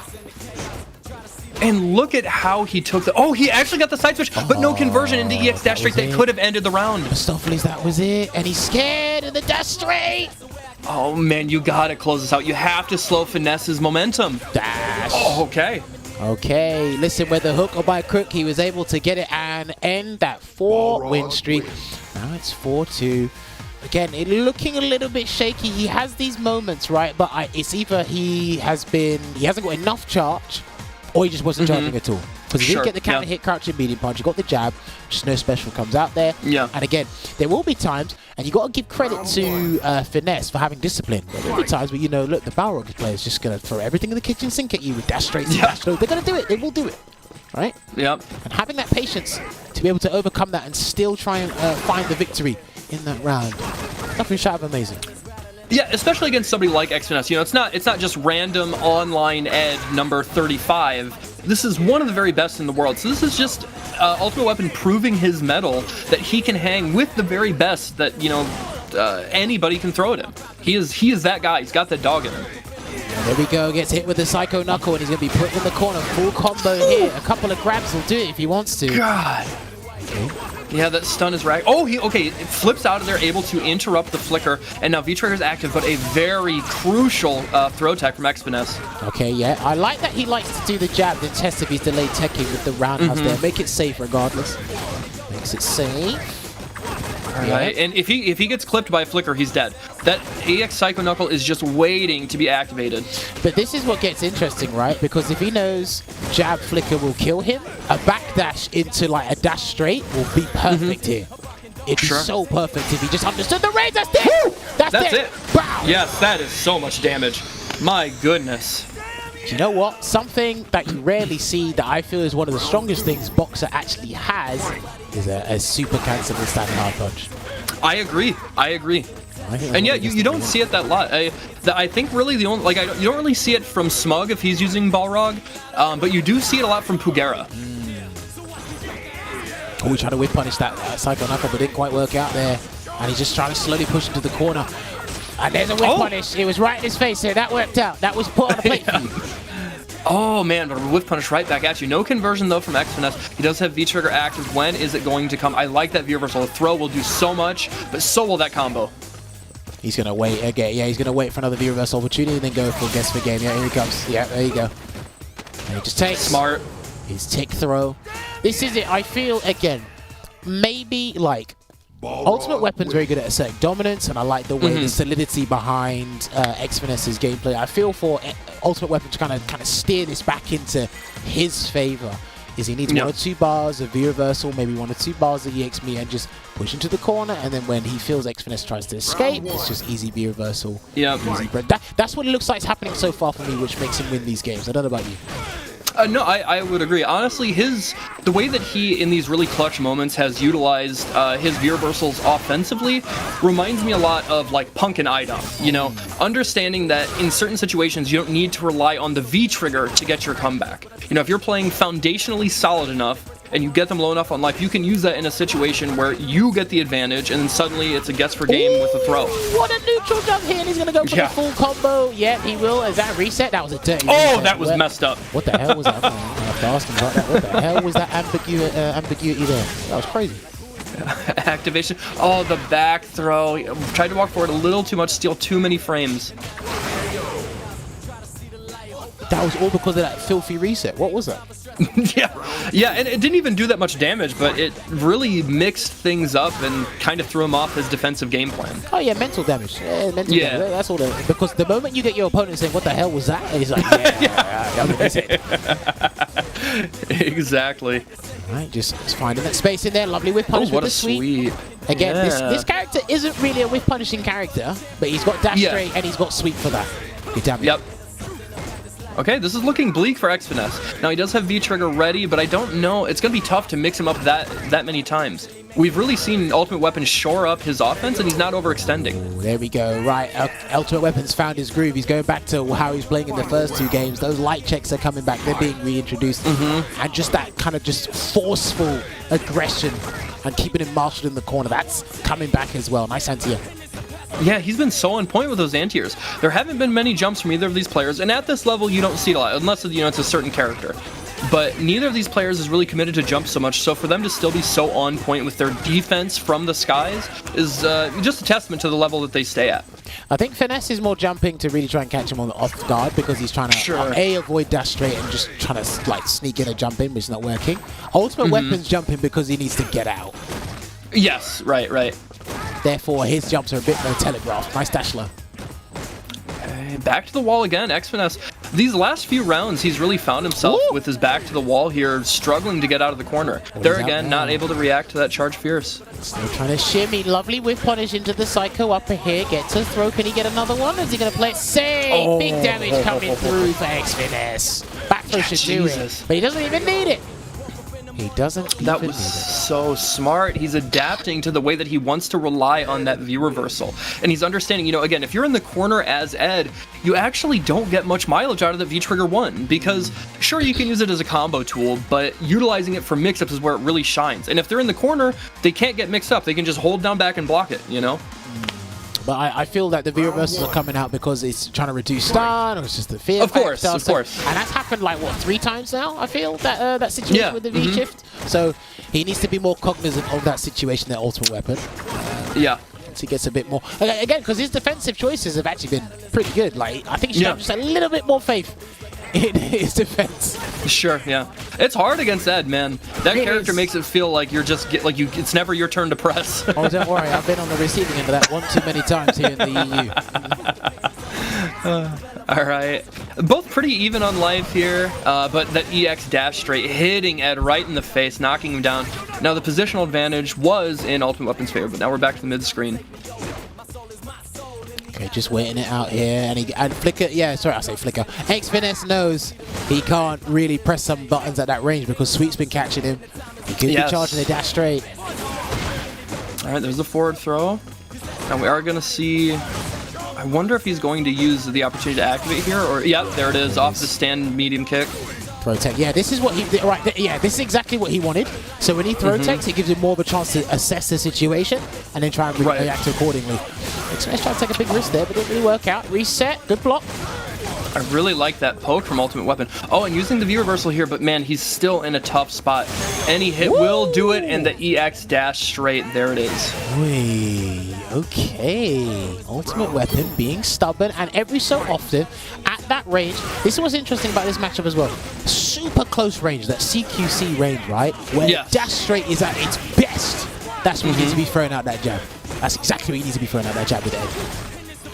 Oh, man, look at the damage that X-Finesse has done. Just one combo was able to do a cool 40%, carry him to the corner, but now he's got himself backed up against the wall there. And Ultimate Weapon just harassing with that stand medium punch, dash straight, just racking up the great damage. This next throw could do a grip. Woo! Speak of the devil, good call from Mr. Mistopheles, but he's out of the corner, got that breathing room, but he decides to close the gap instead of activating that V-trigger. Is he going to get a chance? Look out, here it comes. There it is. Okay, yeah. Oh, he even tried to wait. I really like the patience from Ultimate Weapon there just to assess the situation, and then he's able to close it out with the EX dash straight. You really hit the nail on the head, Jammers. His defensive choices have been pretty top-notch. Yeah, I rarely see this dude, but we're going to ask him about this later. But from what I'm double-checking here, he is second on his leaderboard for the World Roaring in the East Coast. There's a very good reason why that is. Yeah. I'm looking at this, and I am thoroughly impressed with what I've seen so far. And again, I think what's really cracking open the defensive is, of course, it is how X-Finesse understands Balrog and Ed's offense. I think it's just one or two things he doesn't want to accept. V-Trigger 1 being one of them. He doesn't want to deal with it. I get it. People scramble. Right. And you want to get out of there as soon as. So... Oh, he clips him. No counter hit, though. Not able to get a follow-up. But that down medium punch buffer into the low sweep is such a good option. Really getting him the most mileage, I think. And now carried to the corner. X-Finesse back to the wall one more time. It's not over yet. Look at the stun. So throw. Is he going to do a cycle up or is he going to wait? It looks like he's going to wait and get this space. Try to go for a throw, but Ed's throw range isn't that great. I can tell you that much. Reversal. Yeah, now he's out of there. Is he going to break away? He's going to wait. No, he's still going to wait. Oh, he lets him get away with it and just immediately backdashing. You know, with that kind of life lead, what's the risk? Go for it. Right, he's out of the corner now. All we got to do is one light will do it. One light will take it. Oh, I didn't say what light it was, though. It was light dash straight. And that was a hard read from Ultimate Weapon. I feel X-Finesse is on the back foot. He's on the ropes at the moment here. Yeah, I think the momentum has really shifted, and I think that's obvious even to the viewers. You know, if we weren't here, if they were just watching, I think they could tell that something in the air is a bit different, and you can notice more confidence in the neutral in the way that he's approaching. Ultimate Weapon feels like he's in a pretty good spot. Oh, there we go. Nice anti as well. He's using Crouch Fierce. I like that. Not really using Psycho Splash. He's using Crouch Fierce, but big damage is coming through. I don't think that's the optimal one, though. Oh, he missed it. Oh, just out of range, and it would have worked. It would have worked.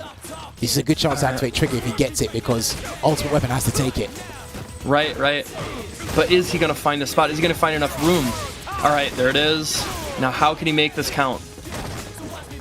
Nice escape. Yeah, chase him down with a sand medium kick, but we'll take 60 damage over that beat trigger any day of the week. Right. Punish. Actually, no, that wasn't the punish. That was me, wasn't it? Yeah, he got the counter hit, but throw. Hang on a minute. He might have to bust out. He might have to wait and do Psycho Upper. Oh, it hits him right in the face. My man was caught lacking. Maybe that hoodie was a little too far down over his eyes. He couldn't see it coming. This is what I'm telling you. Dash straight is at its best when it's not cancelled into from a button. I think but so. It's just out of that range where it's just like I can still do it and there won't be any real risk unless my opponent preemptively throws out something. Very similar to Ixonk, but it's faster. Yeah. Very similar. Yeah. Yeah, he's finding the right spot there to really make it count. And I think that's something that I think Balrog players, maybe not so much at the high level, but in like the intermediate level, they kind of struggle with. You know, they treat it much more like a fireball, where you want to do it in block strings, right? And for him to utilize it in this confident space, where it's like right in his face, where he could easily get stuff, but he's just changing up his rhythm, his approach, and Xfiness hasn't been able to adapt. Yeah. Very good assessment there from Mistopheles. And again, we're back in the same situation, and he activates off of a normal again. Okay. We'll take it. We'll take a throw, yeah, and then he's going to wake up. It's still coming. Yeah.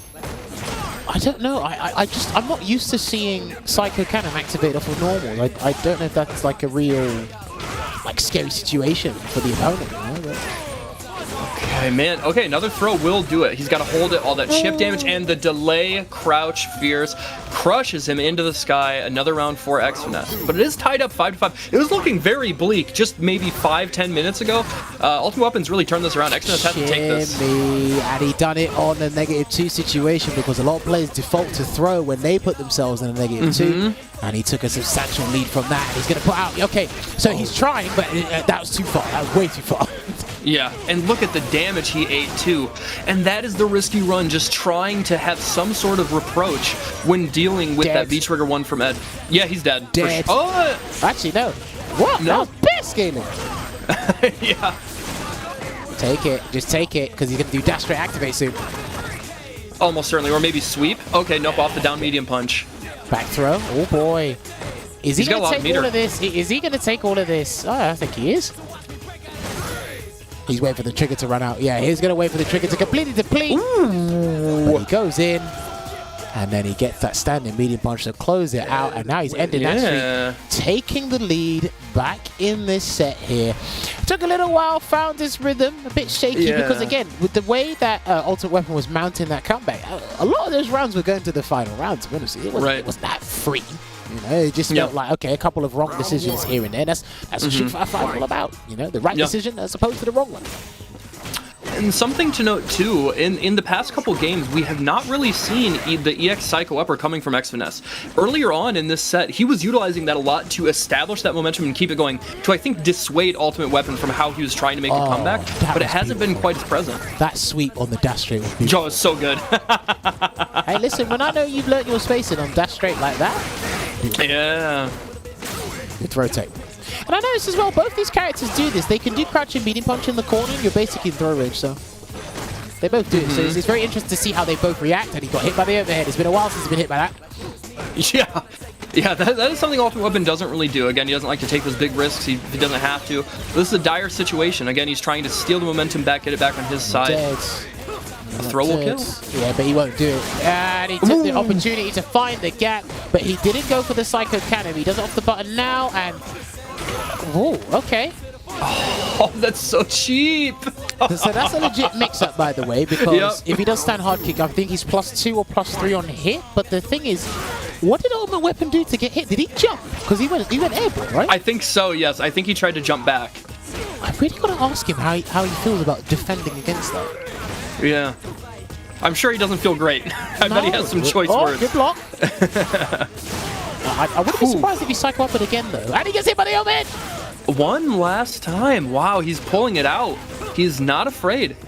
Oh, he really tried to get him to buy, and he checked the EX dash straight at the close range. You have to do it preemptively, but we'll take it. We'll take it. It's fine.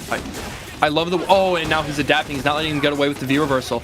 Look at this. He's mounting this comeback. He's got so much meter on his side. That is a ton of throws off of EX Spark. Oh, but he was too drunk on power. He said, I know the situation. Do you know the situation? I'm going to have the temerity to walk up and steal some frames. And my word, you cannot steal from the man who steals from the casino. EX Psycho Knuckle getting the knockdown there. Bring him back in with the Snatcher. And already lost 50% just off of Flicker into EX Psycho Knuckle. The anti-air block. There's going to be big damage here. I wonder if he's going to try and V-shift or he's going to firm it. He V-shifted. There it is. Because there's no way you're going to sit there after your reversal failed. Right, yeah, you are scrambling in that situation. You're a little flustered, and there's the forced activation, and he's going to have to deal with this. Yep, put him into it, okay. I don't like how far that sends you on an airborne opponent. Dude, right? Throw, that's not going to do it. He's got one more chance. Is he gonna do dash straight to get out of there? No trip guard, but the throw seals the deal. That's another game for Xfinesse. He goes up 7-5.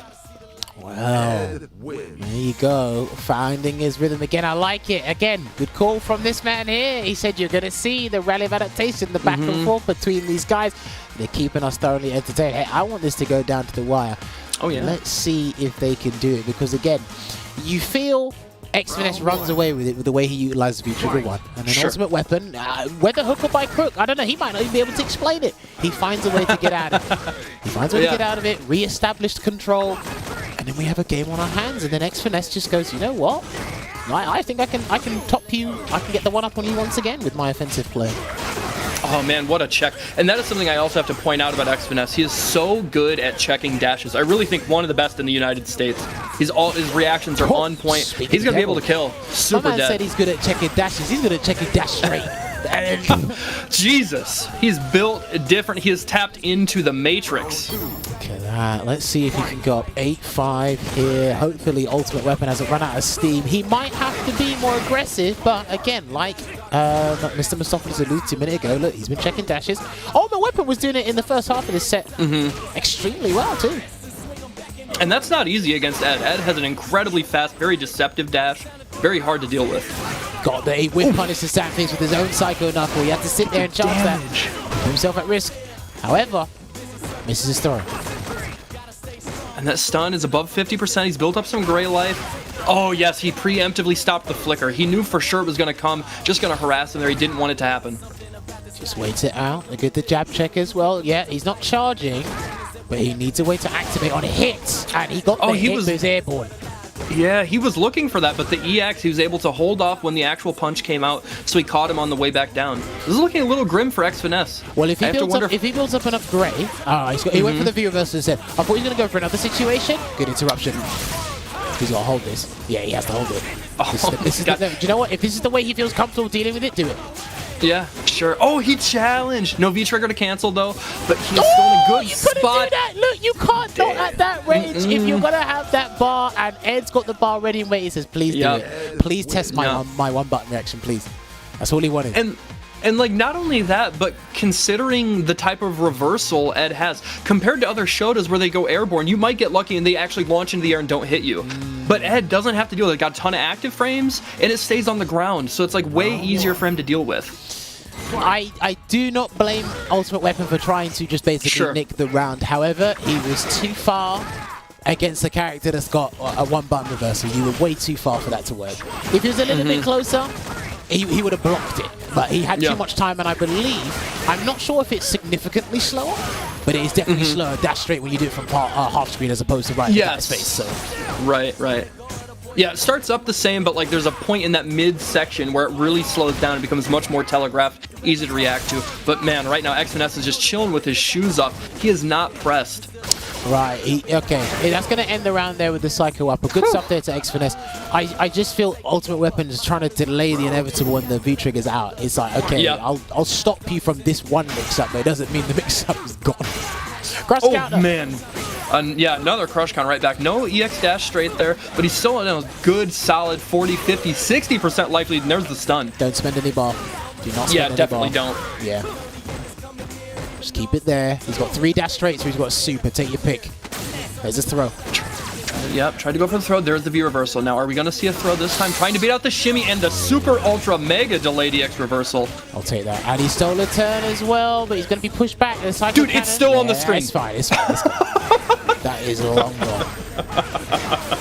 Oh, no. I don't think he can hold out here, Mustopheles. I don't think he can hold out. Yeah, you can tell he's getting antsy.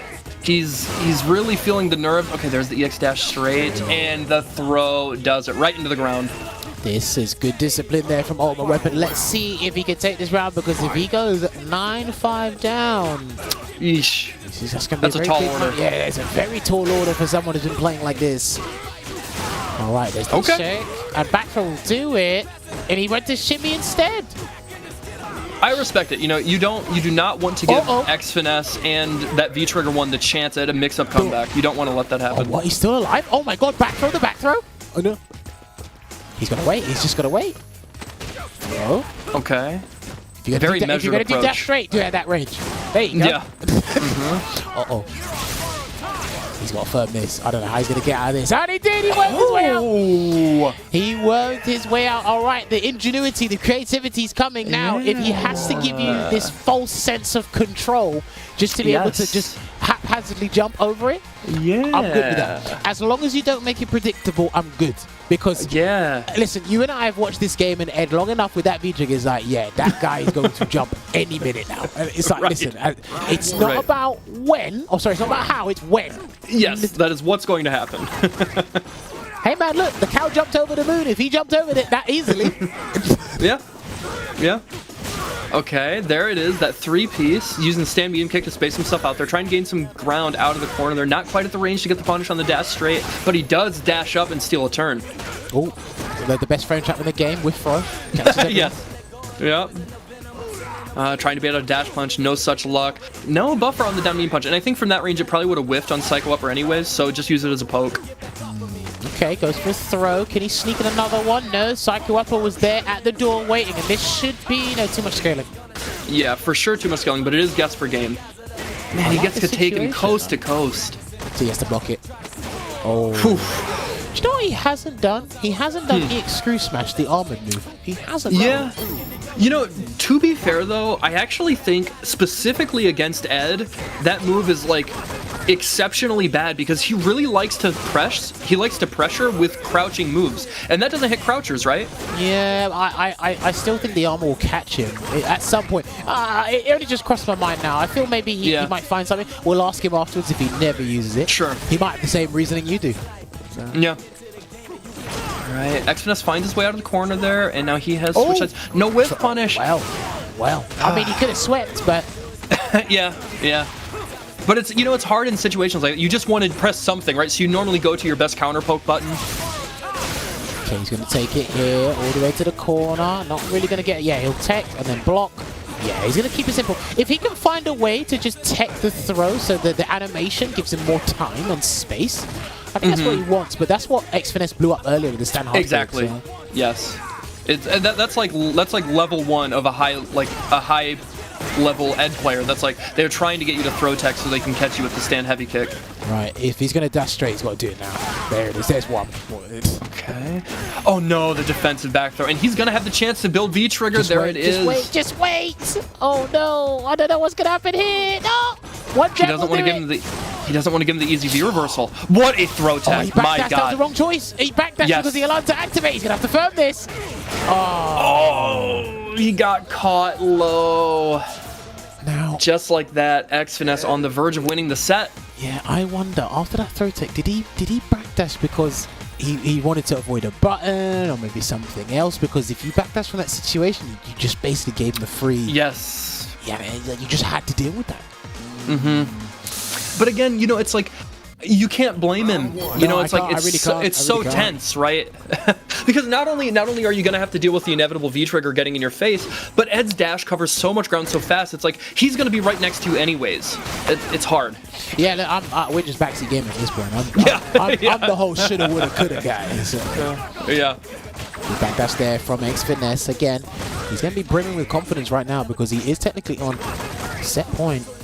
Yeah, and a big life lead. Already down 55%. There's the EX dash rate to trying to get something started. There's the counter hit conversion. Okay, can he bring this back? Ultimate Weapon trying to keep him pinned down in the corner and take this to the bank. Okay, dash straight. He's trying to keep the stun high, and then we saw him try to escape. That was a big risk there, but he's out of the corner. Dash, and this time he tried to chase him down. He's hungry. Whoa, yeah. Oh yeah, he's hungry.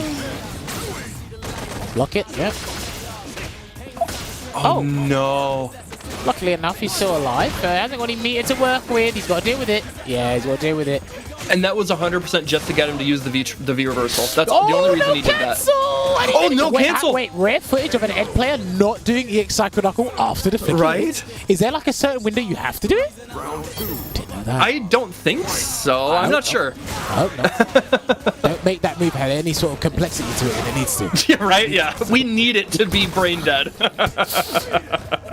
Alright, he's a set point here, and again, Psycho Knuckle in the corner. Things are going south. He's looking at a big life deficit. Big crush counter that helps a little bit, but he's still not out of the woods yet. There's so much meter on the side of X Finesse, and any of those hits can lead to so much. That's fine. That Cyclops is completely fine. He's 3 games. That on set point, you can do whatever you want. Nice jump. Yet though, is he going to go for the full scaling? He will. The jumping he should can't kill. do it. I don't. No, it didn't. Okay. I thought the jumping would have had enough scaling towards it, so he would have been able to take off a chunk and then he'd be able to close it out with a V-trigger, but he didn't. Right, Ultimate Weapon's going to have to throw everything in the kitchen sink. If that means 12 more roundhouses in a string, so be it. Yeah. There's one. Okay, and he tried! Well, he tried! Thank you for strengthening our case. Alright, gets hit right in the face. Push past midpoint in the screen there. XNS towards the corner, but right just like that, that EX Psycho Knuckle coming through in the clutch to give him all the corner carry he could ever need. Yeah, he's just going to push into the corner, take that chip, do that flicker. He can't anti-air from that distance. That's good. Whoa! What was that? Was that an anticipation or something? I think maybe he was thinking it would be V-Skull into dash punch. Oh, hit. Oh, that's going to be stunned. Not quite. Stunned. Overhead. No, he went for the crouching dead. beating punch. And ladies and gentlemen, Bacter has taken it out. And Ed player reigns supreme and steals the show again. He's a solid character. He's fine. You can whiff punish flicker. What you can also do is you can type GG's in the chat because I enjoyed that set. I really enjoyed it. It was very good. I learned a lot about these players as well as a little bit more about that matchup in an extensive set because I did have the treat of watching it with Ending Walker and Mopolapo. But yes, X Finesse finesses his opponent and he takes it 10-6 there, 10-5 I should say. But yeah, that was perfect to see. Again, can't thank you enough for that set there. But there's still more. Wait, there's still more. We're going to take a 5-minute break. When we come back, we're going to get X Finesse to try and downplay this character on the other side of this call. We'll be back in a couple of minutes. Hang tight, guys. Peggy 12.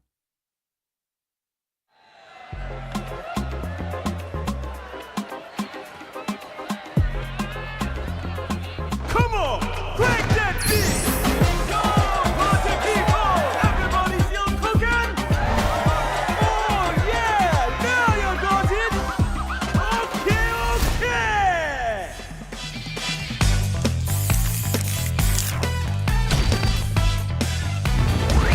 USA.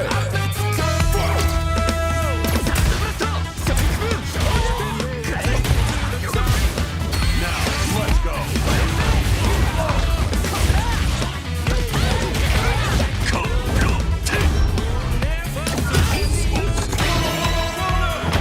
Never give up, never give up. Come here! Oh yeah.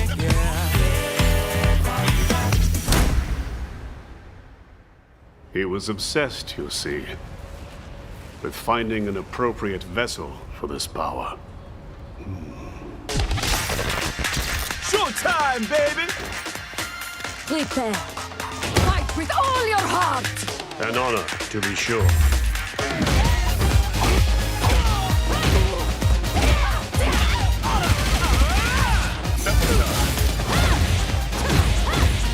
Where are you going?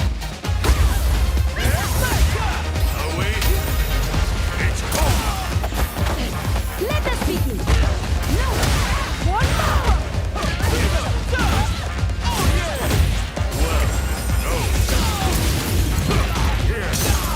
What?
All right, ladies and gentlemen, welcome back to tonight's episode featuring Ultimate Weapon and X Finesse, and of course our special guest on commentary, Mr. Mistopheles. If you are just joining us, no more games.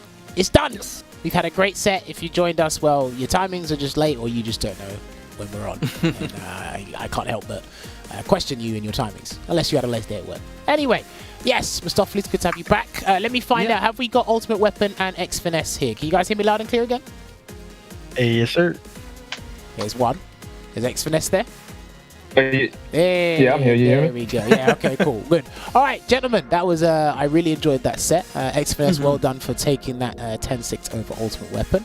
Again, Mr. Mistopheles was very correct in picking you guys up, showcasing the skills, because that was really good to see. I could see a lot of your gameplay in general through that matchup alone. Obviously, it looked a bit difficult at times for both you guys, but X Finesse managed to emerge victorious there. My first question regarding that is I like to understand the perspective from both ends going into the matchup. So, X Finesse, how does the boxer matchup feel from your perspective? Oh man, I hate it.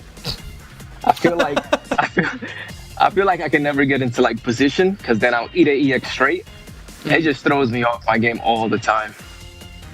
Okay, and like I mean, at times you were checking it, so surely it can't be that big of a deal. I would throw a random, I would throw a random jab out there, but a lot of the times I ate it. Yeah, you did. Yeah. Okay, well, fair. All right. Well, I was not expecting the Ed Blair to say he hates that matchup. Ultimate Weapon, are you gonna share that same sentiment from a boxer's perspective, or are you gonna agree with saying, oh, you know what, you like that matchup? Yeah, I definitely don't like that matchup. I won't say I hate it, but it's V-Trigger 1 is just hard. Sure. Right. Right. Dealing with Ed's V-Trigger 1 is hard. Is that what you're saying? Just so we're on the same page.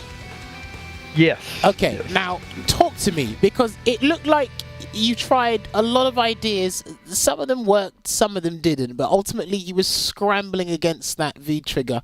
Is that a personal problem you have, or is that something Balrog just can't really deal with? I think it's just a really good V-Trigger. I mean, I think it is too. He puts you in a corner, or you just gotta guess, like try to find your way out. All he has to do is sit there and wait.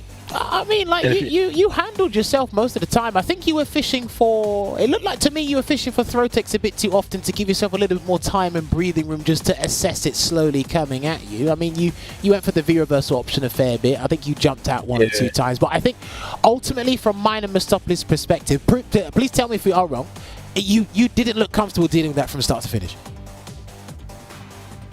Yeah, you're correct. I mean, I just don't like that V-Trigger. Right, look, you know what? Sometimes it's as simple as that. I just don't like it. But no, it's interesting. It's interesting. Mistopheles, you got any questions you want to ask the guys?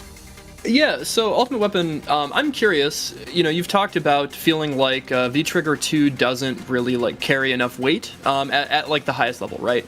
Now, obviously, we did see that you were able to utilize V-Trigger 1 in a way to like really corner Ed and make him feel, flustered, not as comfortable, right? But I have to wonder, have you labbed this specific matchup or like fought this matchup enough? I wonder if V-Trigger 2 is viable to like, if he goes up for the throw tech situation, do you think responding with the V-Trigger 2 command grab, if you had it, would be like a way to maybe catch him off guard, or do you think it's not even worth it? No, it's not even worth it. I really like either popping V-Trigger and trying to kill him, or using my V-reversals. Okay, sure. And again, Balrog's V-reversal is very good in this situation. Yeah, I mainly pick it because of V-reversal. Sure. Okay. No, fair play. That's fine. I think there was instances where we were talking about me and Mistopheles, and I think you tried it twice, but I don't think it worked, because I think there was a range where X Finesse was activating V-Trigger, but you tried to dash straight to beat him to the punch, but it didn't work. Is that something you just thought of on the fly, or No. It works at a certain range. I thought I was close enough. I thought so. Okay. But I think one time he actually traded and he got a combo off it. Yep. Yeah. Oh yeah. Okay. No, I was very curious, because I'm like, you haven't got an invincible move or something that like can go basically full screen, but as a dash straight should be able to beat him to the punch. But again, it's just those slight miscalculations that can really throw us off guard, Yeah. He really never raw activated unless he like grabbed me first. So he does it on my wake up or something like that. He never really did it in neutral like that because he knows I know. Yeah, I know. Well, I mean, that's the beauty But like of... that's a game though. Like, okay. There was a couple situations where I had him in a corner and he kept fishing for like hits into V triggers. But I was like V reversaling his fierce, his stand fierce, so I can get that knockdown, so I can continue my pressure. That's pretty much how it goes in the corner. So I have to be careful to not get hit so he can activate, but he also has to be careful of like throwing out slow buttons where I can just reversal it. Right. Okay, no, so it definitely is a mind game because again, you two, when you both had each other trapped in the corner, you looked like completely comfortable with applying pressure and trying to get out. I think obviously Ultimate Weapon, you seemed more resilient because your V trigger kind of allows that as opposed to X Finesse's where he had to really find those opportune moments to activate it, which goes back to my question for X Finesse. You like to activate that V trigger one off of buttons. I don't really see Ed players do that. They just find space and then they just walk behind it. You're activating off buttons. Is there something good about that? That doesn't look too good to me, but you are the Ed player, I'm not, so kind of enlighten me on that. It's only good if he doesn't have V reversal. It's pretty bad when he does because he's one of the characters that just like goes right through the orb. Yeah, those are like mistakes on my part. But if he didn't have V reversal, then that's just a free activation. Okay. Now, I do have to ask this question because obviously we do have Ending Walker over here in the UK. He's probably like one of very few Ed players that use V-Trigger 2. He was telling me once upon a time that the Americans don't really use the V-Trigger 2. You picked V-Trigger 1 today. Is that just a personal preference thing, or do you feel a lot of the matchups are V-Trigger 1 is better for them? Like against Rog, I should have used V-Trigger 2. He has like too many options. His V reversal is good. He could just stuff my raw activation. Like I have to find a spot to activate. Other characters don't have that luxury. I could just throw it out there. Okay. But against Rog, I should definitely use V-Trigger 2. Yeah, I agree. I think Ed should not be using V-Trigger 2 in that situation. And against Rog, at least. Or do you mean V-Trigger 1? V-Trigger 1. I mean, V-Trigger 1. Oh, yeah. Okay. Yeah. Okay. No, because I was just thinking, I'm like, okay, maybe it's just for comfortability purposes or whatever. But I mean, like you did use it. It did help you win because obviously, if V-Trigger 1's not the preferred V-Trigger against Rog, it doesn't mean the player just like is comfortable dealing with it. So I would say you took your chances there and it paid off. So. Yeah, I also think Ed's V-Trigger 2 is just so easy to you can react to his like V-Trigger too. Well, you say that, not many people do it. Well, because he also says that it's easy to whiff punish Flicker. Sorry. And we have video evidence. Oh, there's video evidence. Yeah, like Raw can just sway the V-Trigger 2. Okay, I mean, like, you can sway if it's done by itself. That's what we're talking about, right? Or if he does it on a block string, you can react V reversal. You know what I mean? Yeah, no, don't worry. There's options, just like there is options against his V-Trigger 1, but it's like being ready, having the right one for the right time. Yeah, okay. Yeah. But I feel like Goro has a better time. Okay, no, fair. Like again, listen, you guys the players. I'm just a backseat gamer. All I do is commentate and talk waffle for a living. Wait, V-Trigger 2 is the grab, right? It's the guard break. Yeah, it's the one where he just grabs you and then comes close to you and then sends you to the corner and does some unfair stuff or more unfair stuff. Yeah. I mean, I don't know about V-Trigger 2, man. I just take the throw. Like you get in my face, I'm just taking the throw. I don't know. I'm not letting you get 300 damage off that. Okay. I'll take the throw and take my chances. I mean, when you activate, that means you have low health. Yes and no. Yes and no. But listen, there's rare sightings of end players activating that with 60% health. It's just the other person got crushed down a bit too many times, and your V skill might have worked on the odd occasion, but. I mean, and block low, so you don't get hit. You don't get hit low. I mean, what's he gonna do? I don't know. Probably throw you. Okay, I'll take that. We go back to neutral. I don't know. I could see why a lot of people think that you Dude, first ballot Hall of Fame, I'm telling you, and everybody in the chat will agree. Oh man, this is brilliant. He's like, look, what are you doing? He's like, I take my chances. I'll get thrown 4 times and so 300 damage combat. Now, X-Finesse, don't ever change. Whatever anyone tells you to, don't ever change. Please don't ever change. No, this is brilliant. But yeah, no, it was just interesting. Is it like the V-Trigger 1 X-Finesse? Is it V-Trigger 1? Is this something that like a lot of the American Ed players prefer over V-Trigger 2, or do you guys just mix and match? I'm not too sure. I feel like there's probably like 2 of us that use it. I think one guy named like Langsky uses it and I use it, but other than that, I don't know too many Eds that use it. Okay, fair. No, that's fine. Now, just going back to Ultimate Weapon before I hand it over to Mistopheles.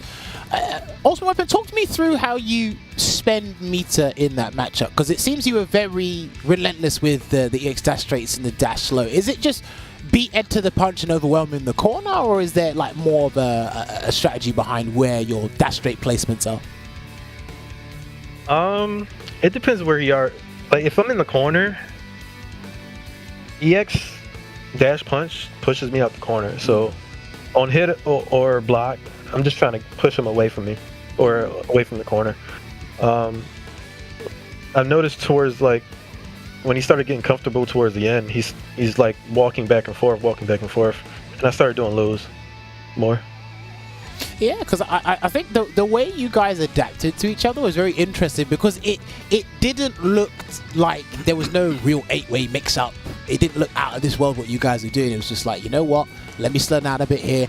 Make me change my defensive choices here. Because, you know what? Full credit to both of you. You guys have probably some of the best defensive choices I've seen. I know this is only one matchup and you guys play each other a fair bit.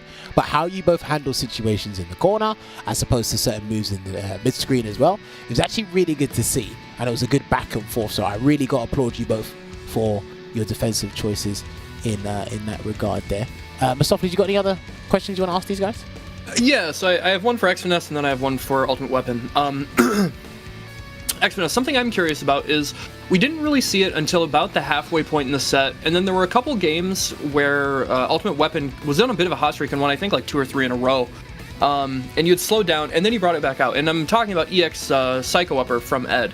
Now, is that something, like, how do you go about utilizing that in this matchup? Because you found really great success around midpoint in the set. I think it was like... Yeah.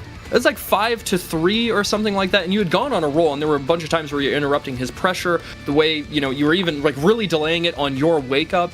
How do you go, like, what's your strategy for utilizing that against Balrog, or maybe even against Ultimate Weapon, and then why did you decide to like tighten it back up and not keep like going for it, even though it was being successful? I was doing it because I felt he was gonna throw me, or he was trying to frame trap me with like the stand heavy kick. So I would throw it out, but then he started tightening up, started doing like jab, so it wasn't working anymore. So that's why I stopped doing it. Okay, gotcha. Yeah, it's. I think that's something that's like so interesting about Ed players is like, because they have that slow reversal. That's, even though sure, you know, you don't have to worry about doing a directional input. It's still a very specific reversal that you have to use. So the strategies around using it, I think, are really interesting compared to traditional Shotos. That's why I wanted to ask. And then the next question I have is for Ultimate Weapon, kind of similarly, although it's not a traditional reversal. Throughout that entire set, we didn't see you use EX Screw Upper once. Yeah. And that was something we actually talked about during commentary. Now, my thought is that in this matchup particularly, Ed likes to crouch a lot. Whether he's using crouching medium punch, crouch jab, or crouch medium kick, a lot of his pressure revolves around being low to the ground, and EX Screw Upper doesn't hit crouching opponents. Now, is that the reason you don't really go for it, or just in general, do you not utilize that move as often, just because obviously, again, it's not a traditional reversal, it's not a regular EX uppercut? I'm curious. Nah, I don't use it a lot because it's not a traditional DP, so... It's a statement, though. When you hit someone with it, it's a big statement, though. Yeah, it's kind of random. Okay. Fair enough. Listen, I love the honesty there. If he feels it's random, we'll consider it random. I like watching the move being used once and it just hits, because that does like, 160 damage or something. That hurts. That move hurts, man. But right, I got this question for X-Finesse. This is just a general question about Ed. So you go on about Flicker being with punishable is not that bad to deal with. Can I ask, like, genuinely? This is me asking, not an Ed player, asking you, the Ed player. What do you feel like when someone misses the opportunity to whiff punish when you know they could have? Do you just go shine with a punish that, or do you just say something else? Daigo would have gotten that. Nah, I just shake my head and I'm like, well, all right, okay, that's it. No, legit, I'm not even trolling. It's a genuine question because it's like someone will go, look, this move's easier to do than you think, and they don't. It's like, well, I don't know, man. You missed your chance. I'm not the one dealing with it. Yep. You're the greatest. You're the greatest. You know what? I got another question, right? There was a situation, I think you've done this about 2 or 3 times with the V-Trigger 1. You'd activate it, you'd do a jab, and then you'd go for the roundhouse. Was the roundhouse to be a throw or something else, X-Finish? Well, walk me through it. Yeah, the roundhouse is to beat the throw, but if you try to punish me, you hit the orb, and then I get a trade combo. Right. So is a lot of this... If you... Oh, go on, please. If you do crouch jab to punish the -4, I get a nice combo, and then more pressure. Okay, so like with when you use V-Trigger 1, are you just forcing, outside of forcing mix-ups, are you just forcing like as many scrambles as you possibly can? Are you just trying to push into the corner? Because it's a very good utility V-Trigger, but is there like a universal main objective you have with it, or do you just kind of go with how your opponent reacts to it? Right. I look for like what you're gonna do. Like he likes to jump a lot, and I let him get out of the V-Trigger a few times. But normally I just throw it out there to get some pressure, to get something started. It's kind of hard to get in on rock. Yeah. Okay. Right. Listen. Whatever makes it easier to get in. Now, this is a genuine question. Over your time using that V-Trigger 1 with Ed, especially when it got buffed from 5 hits to 7 hits, what has been like, if you can remember, what has been the best counters to that V-Trigger? What completely nullifies that V-Trigger? It depends on the character. Like some characters just fly right through it. Like Rashid, he just eagle spikes his way out of that thing. Yeah. Okay, and then obviously I'm thinking somebody can send it back. Who can send it back? Cody V-Trigger 2. Can he send that back? Cody V-Trigger 2. Yeah, he can. Yeah, Fall can send it back. Abigail can punch it back. Wow. Aegis reflects it back. Okay, and are these characters that you will absolutely refrain from using this V-Trigger against, or will you kind of like knowledge check your opponent to see if they do know before you change it? If you have the ability to change, of course, not rank match, but. No, yeah, I'm still using it. Yeah, I'm gonna still use it because you're eventually gonna activate, but then I get to activate from a button. Right, and that's way more advantageous. Yes, yeah. Okay. Right, I see what you mean. That goes back to what you said before, where you don't have the view reversal activate from a button is really good. And okay, now all right, it's all adding up now. All right, good. Now with you, it makes sense. It definitely makes sense. Ultimate Weapon, would you for matchups that you don't like? Because I imagine because you play boxer, you don't like fighting any grappler at all, and there's probably one or two. There's probably 1 or 2 other characters you don't like. Have you considered learning another character or just dabbling with the pocket outside? Because I think you remember you telling me you tried Lucia before, but is there anyone at this point where you feel, I might need another character, or is it too late for that? Are we just looking forward to the next game? It's way too late for that, in my opinion. In Street Fighter 6, I'm definitely learning like 3 characters. Well, I mean, you just automatically stabbed on a number. You just said 3. I mean, what makes 3 so special? Why not 4? I don't want to play no bad matchups, man. I want to pick a top tier. man. No, do you know what? Losing to players that shouldn't be. No, do you know what? Listen, Ultimate Weapon, I understand that we've all been there, whether we're going through it now, in the past, or listen, some people's going to happen in the future. They're going to lose to something they don't like losing to, or a certain player as well. So you want to have as many, and I like that more people, because of the current climate for fighting games now, people are realizing this more. Maybe it's because we've been exposed to the competitive play, the CPT side of things a lot more. So again, because Ultimate Weapon, I guarantee if I spoke to you 2 years ago, you probably wouldn't have said that. What you just said now, I guarantee you wouldn't have said that. You probably wouldn't. You probably wouldn't have endured it with Barragan. A little bit more, you would have getting command grabbed by Laura for 2 more years. And before you said you were fed up. But it's just the climate. And like you said, you were playing competitive games before. So you kind of already have a feeling of what that's like. Yeah. And it's just like, yeah, okay, I'm tired of this. And because you are in a very good place, we will talk about that very shortly, you're in a very good place competitively right now. You actually have one of the biggest opportunities coming your way in 2 days. I think you told me it was 2 days. Definitely 2 days. Yeah, Thursday. So it's a big deal. So again, now let me ask you this. Just indulge me for a second. If you did have more time to learn a character, out of curiosity, which character would you really want to learn in Street Fighter 5 if given the chance? Oof. Ooh, man. I'll ask you this question as well. Don't worry. But just if you had the chance, Ultimate Weapon, who else would you wanted to learn if you had the chance? Man. Yeah. Tough question, isn't it? Probably. I know people are gonna laugh, but Luke, obviously. If I'm thinking about competitively, yeah, Luke, 100%. Okay, no, fair. Listen, if it's Luke, listen, despite where Luke is in the tier list, the way he puts in the game, I'm not gonna lie, he actually has some cool combos. When you learn those combos, Oh, for sure. they're pretty damn good. So if you're looking at it from a combo standpoint, I'd completely agree with you. I'd want to learn him as well, especially if you get to whip punish people, stand fierce into level 2 flash knuckle, and take off 400 damage. That's fun. I think it's fun. But yeah, X Finesse. What about you? If you had more time to learn another character, is there anyone that you really want to learn? I mean, I'd probably try to learn Colleen. I just want to throw them buttons out there. Ooh, okay. That's an interesting choice. Not one that I would guess. No, Yeah, she got some nice buttons. White woman normals. Yeah.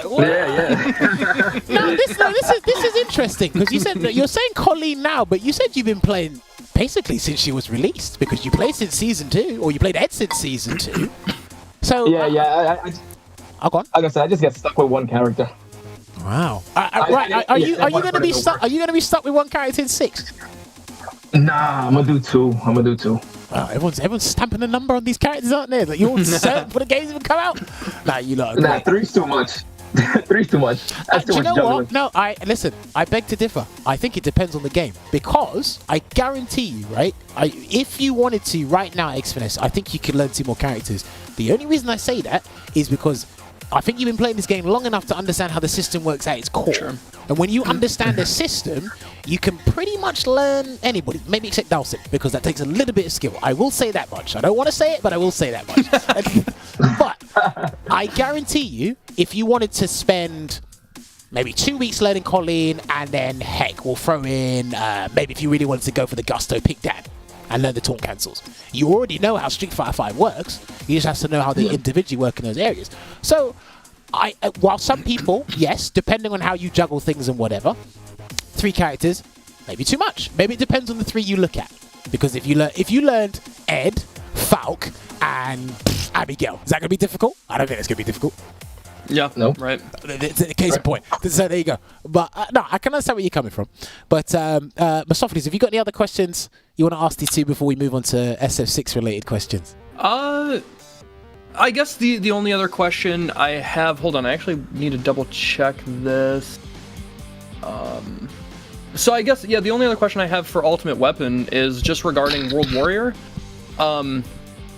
How do you feel about this upcoming weekend? Like, every World Warrior event you've entered, you've done incredibly well. A lot of people consider you like, you're definitely not a dark horse, but like you are, I think, one of the favorites outside of like Idom and probably Kudo, and for good reason, right? You're in 2nd place in the leaderboards. How are you feeling about coming up this weekend? And is there a matchup that you're preparing for the most? Well, my first match is against a jury player, so yeah. That's a personal matchup for me that I don't like. Sure, but if I can get past the first round, I think I have a really good shot at winning it all. No matter who I play. I like that confidence. I'm comfortable playing against Idom and Kudo. The two matchups your character doesn't really want to fight. Yeah, pretty much. Huh. Okay. I know you've definitely got a different way of thinking to the rest of the pack. I like that. Just moving a couple steps back. You said Jury's a personal matchup you don't like. Can you tell me why you don't like fighting Jury? Because she's like her dash. You can't see her dash. That's one thing. Fair. Stand medium kick. It's One of the best even if the mediums in the frames game. add up, it's still like it defies frame data pretty much. It's weird. busted. Anybody who tries to tell you differently is not being honest. That move is so very good. It's very good. Wait, what move was that? Jury stand medium kick. Oh, that's broken. He said it, not me. I tried to be a little more political. Let him do it. I wish your Bluetooth headset just cut out just for that part. So you can... and pretty much her V trigger. I hate. Is it V trigger 1? Yeah, is that the Feng Shui with the normal cancels? Yeah. It's so annoying. Like, it's very good. Cancel it. They don't have to cancel it. It's weird. Okay, But- now this is a matchup that again you personally don't like. This is just again me just asking you, jammers to Ultimate Weapon here. Have you done any personal preparation for this matchup you don't like? Because you, with the way you're talking about it, there are some things, and a lot of players do not tell themselves this. They prepare, but as long as that mental block of I really don't want to do this is still there, it kind of holds you back. If that makes any sense. So have you done any preparation for? It's Callisto. It's Callisto, right? Did I artist? Yeah. Have you done any preparation for him specifically, or we're just gonna be like, listen, I hope Roundhouse beats Stat Media Kick? No. I know a guy. I know a guy that I haven't played with him in like a month or so, but I'm gonna hit him up. He's been helping tomorrow. Yeah, okay. Yeah. Okay. I hit up. No need to talk. Shouts to No Need. His jury is very good. No really Need good. is very good. Shouts to No Need. We might need to get him on the show soon because I actually do want to speak to that guy, watch him play. But no, you know what? No, it was great talking SF5 related things. We'll move on to SF6 things now. So let me just double check. Have you both played the beta? I have. I haven't. Okay, cool. Right, so this will be easier with Ultimate Weapon. Ultimate Weapon, we'll ask you first. Oh, perfect. Okay, so we've got some images, or we've got some clips on screen right now. If you're not following the Street Fighter official Street Fighter account on Twitter, please go and follow that because they are putting clips up of good old DJ. Don't know who asked for him, but he's back in the game anyway. But yeah, they're going to be putting up some clips there. I think they put up DJ and they put up Manon. There you go. Jesus Christ, that model. I can't wait. Marissa looks like she's going to steal your lunch money for the next 7 days. That's what she looks like. That's what Marissa looks like. Anyway, Ultimate Weapon, from when you did play the beta back in October, what character did you play and what was your overall impression of Street Fighter 6 from what you've seen thus far? Okay, so the first character I tried was Jamie, but I went straight to Ken after that. Like, okay. I think Ken is really fun in this game. Yeah. I like what they did with him, and he's very explosive. Yeah. I mean, he's always been explosive, but I think... Oh, go on. Yeah, he's very explosive, but in this game, it's like because of the whiff punish counter, so you add more frames to it. So he can he can do like crouching medium punch into run into DP from mad far. Okay, I see what you stuff mean. like that. Yeah, okay. So you really like how they've delved deep into the technicalities of things. Like, what's it called? Yeah. The punish counter? I think you're talking about the punish counter. Punish counter. Yeah. Okay. So you kind of like that aspect where it's like, right, I'm getting an even better reward than I did in 5 with punishing? Is that what you mean? 100%. Yep. I love that. Okay, fair. Have you got any, outside of that, and it seems like you really enjoyed Ken, because I imagine you're going to jump back straight into Ken with this upcoming beta. Yeah, I will. Do you have any hopes or concerns about the game before it's released? Because we do have a release date now. Is there anything you want changed or added before the game comes out? Changed or added? Oh, just off the man. top of your head, if you think of anything from when you last played it. Well, not really. Training mode, like, leave me alone when I'm in training mode. About it. But nothing really. I mean, I feel like they're doing a good job right now. Okay. Let me give you the let me give you the secret tech. So when you jump back on the beta this weekend, just basically go to South America, go all the way to the bottom, like lobby 18 or 19. Find the lobby that's basically got 2 players or 1 player in there, and sit right at the top in the corner. No one can find you. Yes, you can fast travel. You can fast travel to people's names, but I can assure you, when you go in there and you want to sit in peace, make sure you're up at midnight, 1 in the morning, sit in the corner, and I guarantee you no one's going to disturb you. That's the tech. That's the tech. You'll learn it with these lobby systems. They're a bit weird. While everyone's goofing around in spinning Birkins off the rooftop in those big ass lobbies, you can sit there and figure out how this game actually works.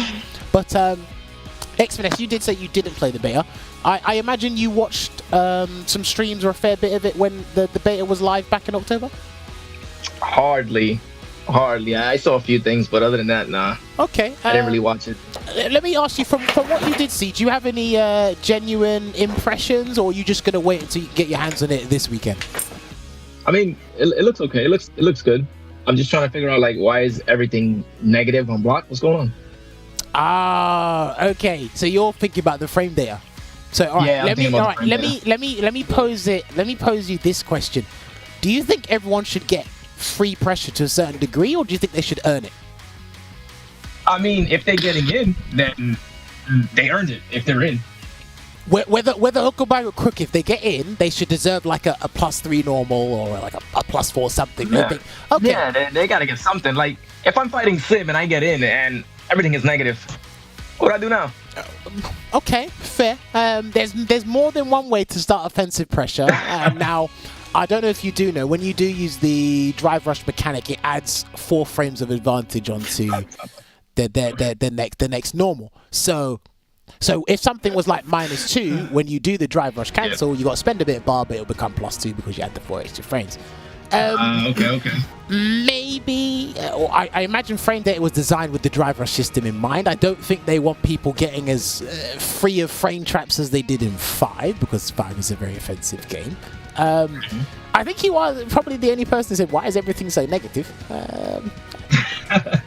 No, do you know what? It's legit though, because was SF5 your first fighting game or no? No, I played 4. Okay, and right, in 4, not everything was plus off the jump either. So it's been this very weird system of how they handle frame data. But again, there'll be more than one way. I'm sure the players will crack it. I'm sure there's gonna be another. I'm sure they're going to change frame data from now to the end of the game. It might not be like this, but right now, I can see where you're coming from. It's like, damn, for a game where the vast majority of things you do are lights being plus, mediums being plus, and it's just like, well, everyone's just minus. It's just a button, and then, so what happens after that? You might be looking at things from a too mathematical standpoint, if that makes sense, Xfiness. Yeah, probably. I could be wrong. You signed up for this weekend, right? Yeah, I did. Hopefully I get in this time. Yeah, hopefully you get it, because I would actually love to hear your opinion change. If you do get in and you're like, why is everything so minus, and you get hit by something you think should definitely be minus, I think you'll understand why certain things are minus. Oh, go on. No, the game looks good though. I like it. Looks flashy. Okay. I mean, from the characters we've seen thus far, Xfiness, what characters really like taking your liking, shall we say? Oh man, I'll probably end up playing like DJ. Yeah, you definitely don't want any friends. Yeah, you definitely. Yeah.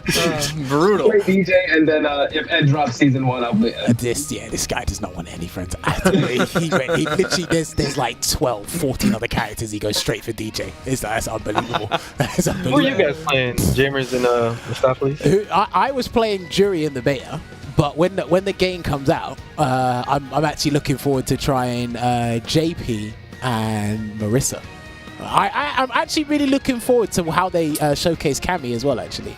Cammy's bland, I know she's bland, but there's a reason they've kept this character away for so long. They must be doing something good with Cammy if they're keeping her to the last minute. But I like that Ultimate Weapon after that question. What about you? What character? Is there another character outside of Ken? I'm playing Manan day 1. Oh yeah. So you to become the grappler, you've literally got to pick one. That's it. Okay, there you go. He's tired of them, so he's gonna pick one. Okay. I like that. Yeah. What, I played Able before. Oh, well, that's true. Oh, that is true. Cool. There's a connection there. French, grappling. She might have a step kick. They haven't. She has like a vacuum little. Hopefully she doesn't have a step kick. Hopefully she does not have step kick. She might have. Listen, she might have something way better or way worse than a step kick. We don't actually know. That's it. We don't actually know. Now, I got to ask this question because, as we mentioned, we've been talking about the World Warrior program a bit. Obviously, Ultimate Weapon, you are going to be there this Thursday. Xfiness, I think you barely missed it by 2 or 3 spots. So I think that just shows the level of competition that these guys are facing off against each other in the East Coast there. Ultimate Weapon, since you actually placed really well on the leaderboard, I wanted to ask you, if a CPT was to come back next year for Street Fighter 6.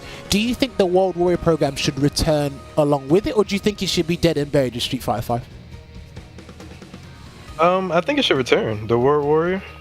But I do feel like some of the rules, I think the top seed should qualify Automatically. automatically.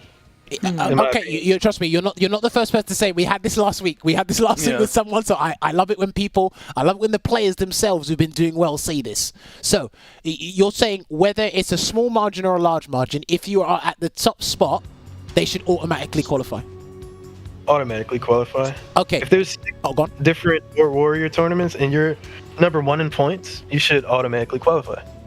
Definitely. Okay, so X-Finesse, you agree with this? Yeah. Okay, now let me say this before you finish that. Let me say this: if you, all right, so let's say top spot qualifies. Do you think a regional final should still happen with 8 different people, or just the 7? I think it would need 8. I think it would need 8, but you're saying the top spot automatically qualifies, so that kicks them out. So there's 7. So that means you're saying top spot should go and you should get the next 8. Is that what you're saying?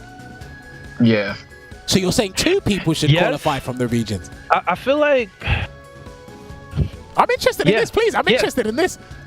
I think the top seed should get in automatically, and I guess 2 through 9 should be seated in a bracket and playing for another spot. Wait, but then again, we had the CPT East, right? The East. That was a Premier. That's separate. Right? That's separate to the World Warrior. That's separate. Okay. That's kind of you might. Like, you might have to get rid of that, but they won't get rid of that. So that way you can have 2 people qualified from the regionals. So are you saying, X-Finesse, let me understand we're on the same page here. Are you saying 2 people should qualify from the regionals, the respective regions? Is that what you want? Not so much as like these online premieres, just from the World Warrior program, 2 people should try and qualify. Yeah, just from the program. Yeah, I'm saying 2 people qualify from the World Warrior, and there is no CBT online. One and done. Oh, okay. So that's what I'm saying. I'm not saying 3 people from each region. Okay, you're saying 2, but it just exclusively comes from the World Warrior. Yeah, I don't like that one and done. Yeah, because it's online. It's like if we're talking, at least with this one, you got multiple. You got multiple events, and you get points. I feel like you should get rewarded for consistency. If that's the right, okay, we're getting there. We're on the same page now. All right, so you want consistency over you just got the lottery ticket on the day. Exactly. You could have had like a lucky bracket that day. You got into Capcom Cup. You know what I mean? Yeah. Okay. I don't like that, in my opinion. Okay, fair. Especially if it's online too. So I don't know. Okay. X-Finesse, do you agree with that sentiment wholeheartedly, or you got anything I'd to say or go against? Nah, I agree with that. I think you should be able to show like consistency. Okay, fair. So if we were to, let's say for hypothetical reasons, if we were to just abolish the CPT on the premieres, the one and dones, would you want the World Warrior program to be a longer period? So instead of 5 tournaments, it'd be maybe like 8 to 10. That would be nice. Yeah, that would be dope. Yeah, because it keeps people interested, keep people watching. That's content. That's like, instead of just one and done, it's like, I don't know. To me, it just feels like it's a win-win for everybody. Okay, no, Viewers, I'm loving these. There's nothing. No one's gonna say anything about your opinions. I'm loving these opinions. I don't know. It keeps everybody engaged and playing. Instead of, if there's a CPT in March and you qualify, you got to wait till next year to play. Yeah, that's a long time. That's kind of, I don't know. I don't like that. Well, that's part of like event scheduling in the season. That will happen because let's take for example, right, or both of you actually, you lot had to wait until what, last month for your online premiere. So the World Warrior, so your places were not set in stone. So who won? Punk, right? Punk's place wasn't set in stone until he won that. Then he didn't have to play in the World Warrior because he already qualified. The rest of you, well, it's like it could have happened to any one of you. It literally could have happened to any one of you. So some people, again, like you said, some people rather get their CPT out of the way so they don't have to worry about, playing for so long and trying to qualify. And then you guys, you must have been anxious for about 8 months. Because remember, at first you didn't know there was a World Warrior program coming. And then when it did, You had Ultimate Weapon. We can use it. You're the perfect example. You had better chances in the Ultimate. The Premier, World Warrior. the World Warrior than you did in the online top 16. CPT. So. Yeah. Okay, I can see where you guys are coming from. So you both prefer a kind of leaderboard system as opposed to here's your golden ticket, nice try, basically. Yeah. Yep. Mistopheles, I've got to ask you, what do you think? Because I can't leave you out of this. I really love the idea of the World Warrior event. I think anytime that you can give the opportunities for people that aren't the household names to shine, whether they can't travel as much, for financial reasons, or they can't take time off work, you're giving these people the opportunity to still get their chance to make a dream come true. I think that is invaluable, especially for something as the fighting game community where the community aspect of it and kind of that any given Sunday mentality of you could be the person to beat Daigo and win $250,000 at Capcom Cups. It could be any one of us, right? I think that's super important. Now, I won't try and act like it is not a perfect system the way that it's set up. There are obvious issues. Again, there's this issue of Ending Walker, he could have easily lost his regional final after dominating all 5 events, and that doesn't seem fair. But at the same time, open brackets are the backbone of our scene, so you can't really skirt around it. So I would love to see it return, but maybe with some revisions. What those revisions are, I don't know. I don't get paid to make those decisions, but I love the idea. I love the idea. Honestly, I like ask these questions because I think Ultimate Weapon, Finesse, you two and about probably 3 other people have said, you know what, the system should come back, but. And then obviously it turns into a nice, interesting discussion because I like hearing the individual perspectives. And again, the people in the heart of the matter that are in the heat of this, I feel, obviously, listen, some people have good opinions, some people have bad opinions, but you're the ones involved in all of this. So it does matter that you guys are give me your perspectives. So it's all about giving you guys that platform to speak and share your opinions with us. Right, Mistopheles, you got any other questions related to SF6 before I hit with my one final question because we are running out of time? I guess, the only question I've got, he's talked about it on Twitter, and I think a couple other people are doing stuff. There are some beta tournaments that are coming up this weekend that are being organized, one by L.I. Joe, the other that's coming to mind is the Casa Pizza Party. Are either of you guys planning on entering? Well, X-Finesse needs to get in first. Yeah, bro. So yes, assuming you get in, that is a very fair point. Assuming you get in, are both of you guys wanting to enter, or do you guys not? Are you guys more interested in just labbing, playing, doing ranked, whatever? Yeah, I'm just interested in labbing. Okay. Yeah, I'm not sure. I got to look at the details. I don't know when it starts, when it ends. And stuff. Okay, fair enough. Don't worry, we'll put up the graphic for you once we're done here. But yes, gentlemen, I'm going to hit you with my final question here tonight. It's been great talking to you guys and having you on. So, as you guys should know, we are getting actual commentators be in Street Fighter 6 as real-time commentators, which is great to see progression there. If you could pick 2 commentators you'd want to be in Street Fighter 6 as DLC commentators, who would you pick? Ultimate Weapon, you first. F-Word and Logan, the duo. Hey, good choices. Do you know, I like it. No hesitation. Legendary. That's sick. I like that. Fingers crossed they can. Look, maybe you might need to tell Capcom Ultimate Weapon to put some of the European guys in there. It's my favorite duo. Listen, so I'll let them know. Heck, they're probably watching it now. They'll let them know. But X-Finesse, what about you? If you could pick 2 commentators to be in Street Fighter 6's DLC commentators, who'd you pick? Dang, whatever happened to Z? That guy was hilarious. He had random comments. I thought he was funny. So you'd want Z in there? Yeah. Okay. Yeah, and honestly, I don't know who else. Okay, maybe you could do Z times 2. Yeah, 2 Zs. Can you imagine? My God. I think Z could imagine that. 2 Zs. Maybe he could. Maybe he couldn't. But do you know what? No, I love those answers. Gentlemen, it was great talking to you guys and watching you both play as well. Richard, if you put the fight card on the screen right now so that people know where to follow these guys. Gentlemen, it's been an absolute pleasure, but now I have to give you the podium to say whatever it is that you want and plug whatever you need to and thank whatever you want or whoever you want. Within reason, Ultimate Weapon, you first. Well, I just would like to thank you guys for having me. I appreciate it. It was fun. I don't know. Give me a follow on UltimateWeapon_, and and give Balrog a cross up. That's it.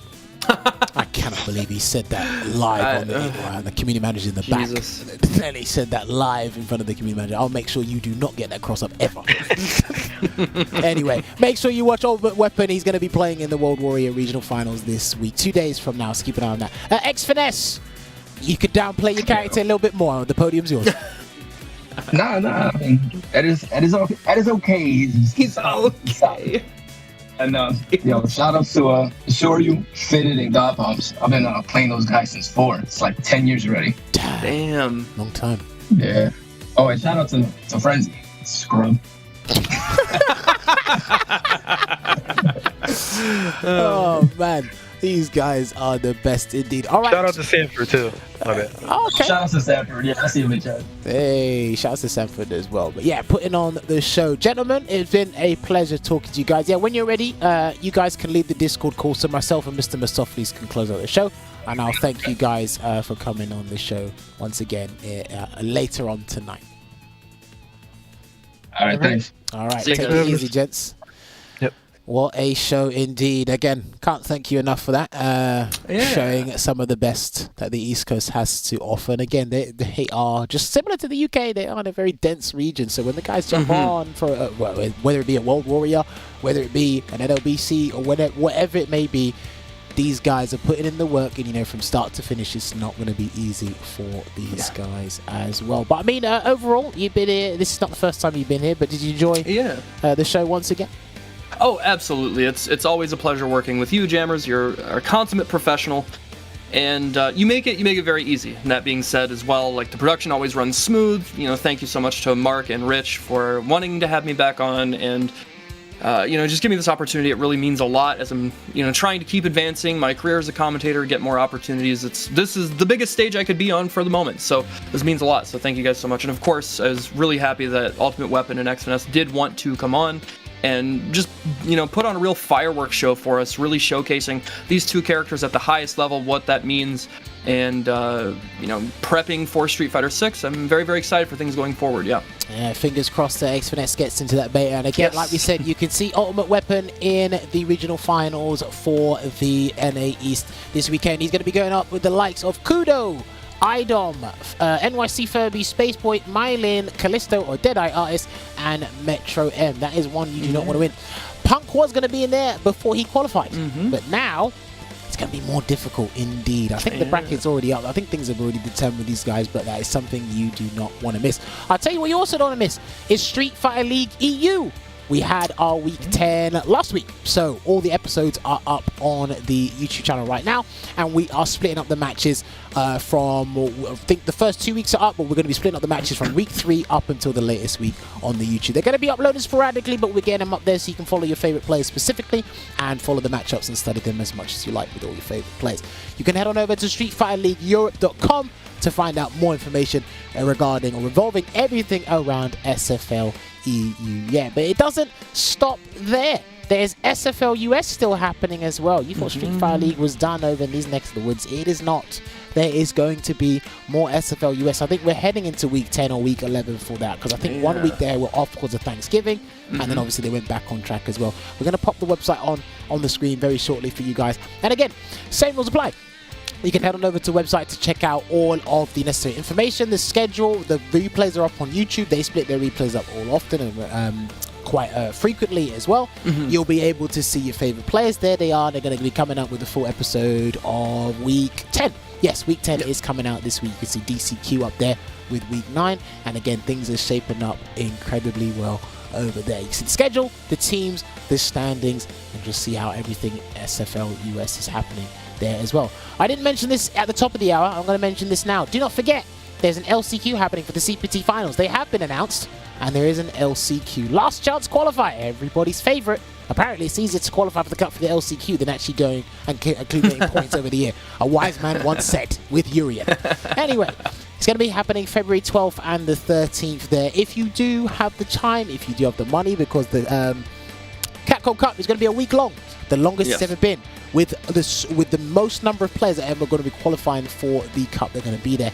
Head on over to that link there, CatcomUS/LCQ, or head on over to Capcom Pro Tour website and find the necessary details there, and you should be able to sign up to that as well. But it doesn't stop there. More Street Fighter action. There's some this weekend with the Street Fighter 6 closed beta. It is here. Beta test number 2. Before, it was a very small number of players in there, but now they've extended it 4-fold, 10-fold, whatever the number is, you're allowed to do it. So if you weren't in the beta last time, hopefully you signed up, because sign-ups are closed. They should be distributing code amongst the next 2 days so people can download it onto their systems and be able to play it throughout the weekend. December 16th through to December 19th. Cross-play on PlayStation 5, Xbox Series X and S, and Steam. If you have PlayStation 4, I'm so sorry. My condolences. I'm pretty sure you can go to an exchange store or something and find a PC, or just go to your friend's house. Just say, look, I can make millions off of this one weekend. Just give him that idea. I'll give you a doctor's note, and we can all make it work. We can all make it work. You have some fun in the SF6 beta. But yes, that is about everything we need to plug. There is, of course, new content there. The game's coming out June 2nd. June 2nd, 2023. Mark down that in your calendars. Skip work. Write a doctor's note, something. Do whatever you want. Just mark that date down. There it is. And yeah, apparently a lot of people do not like that cover. I don't know. I'm one of those people that didn't really pay no mind to it. Yeah, I didn't pay no mind to it until people just brought it up. And I'm like, all right, cool. You artists and developers, you clearly know how to do whatever. But hey, listen. If the community can say something about the initial logo for Street Fighter 6 and that just miraculously changed, I mean, who knows who goes to say that we're not going to see another 3 characters on the same front cover for you. You don't even buy games physically anyway these days. You look at the Steam page, you look at the PlayStation page, you pay your money and you move on. It's like, yeah, don't like Luke. It's all right, cool. Keep expressing your disdain a little bit more.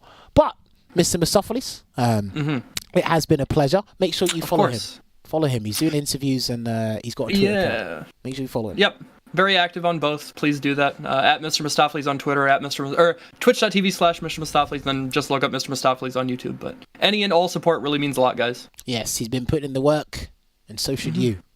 It takes us a second. Anyway, we got to love you and leave you. But when we come back, we might have an episode next week. We might have one. I need to double check because it is coming to the closing. It is the closing days of 2022, believe it or not. I blinked and it was March yesterday. However, Street Fighter 6 on the horizon. Stay safe, follow the accounts, wash your hands, and Ed is not fine. We'll see you next time. Good night. See you guys.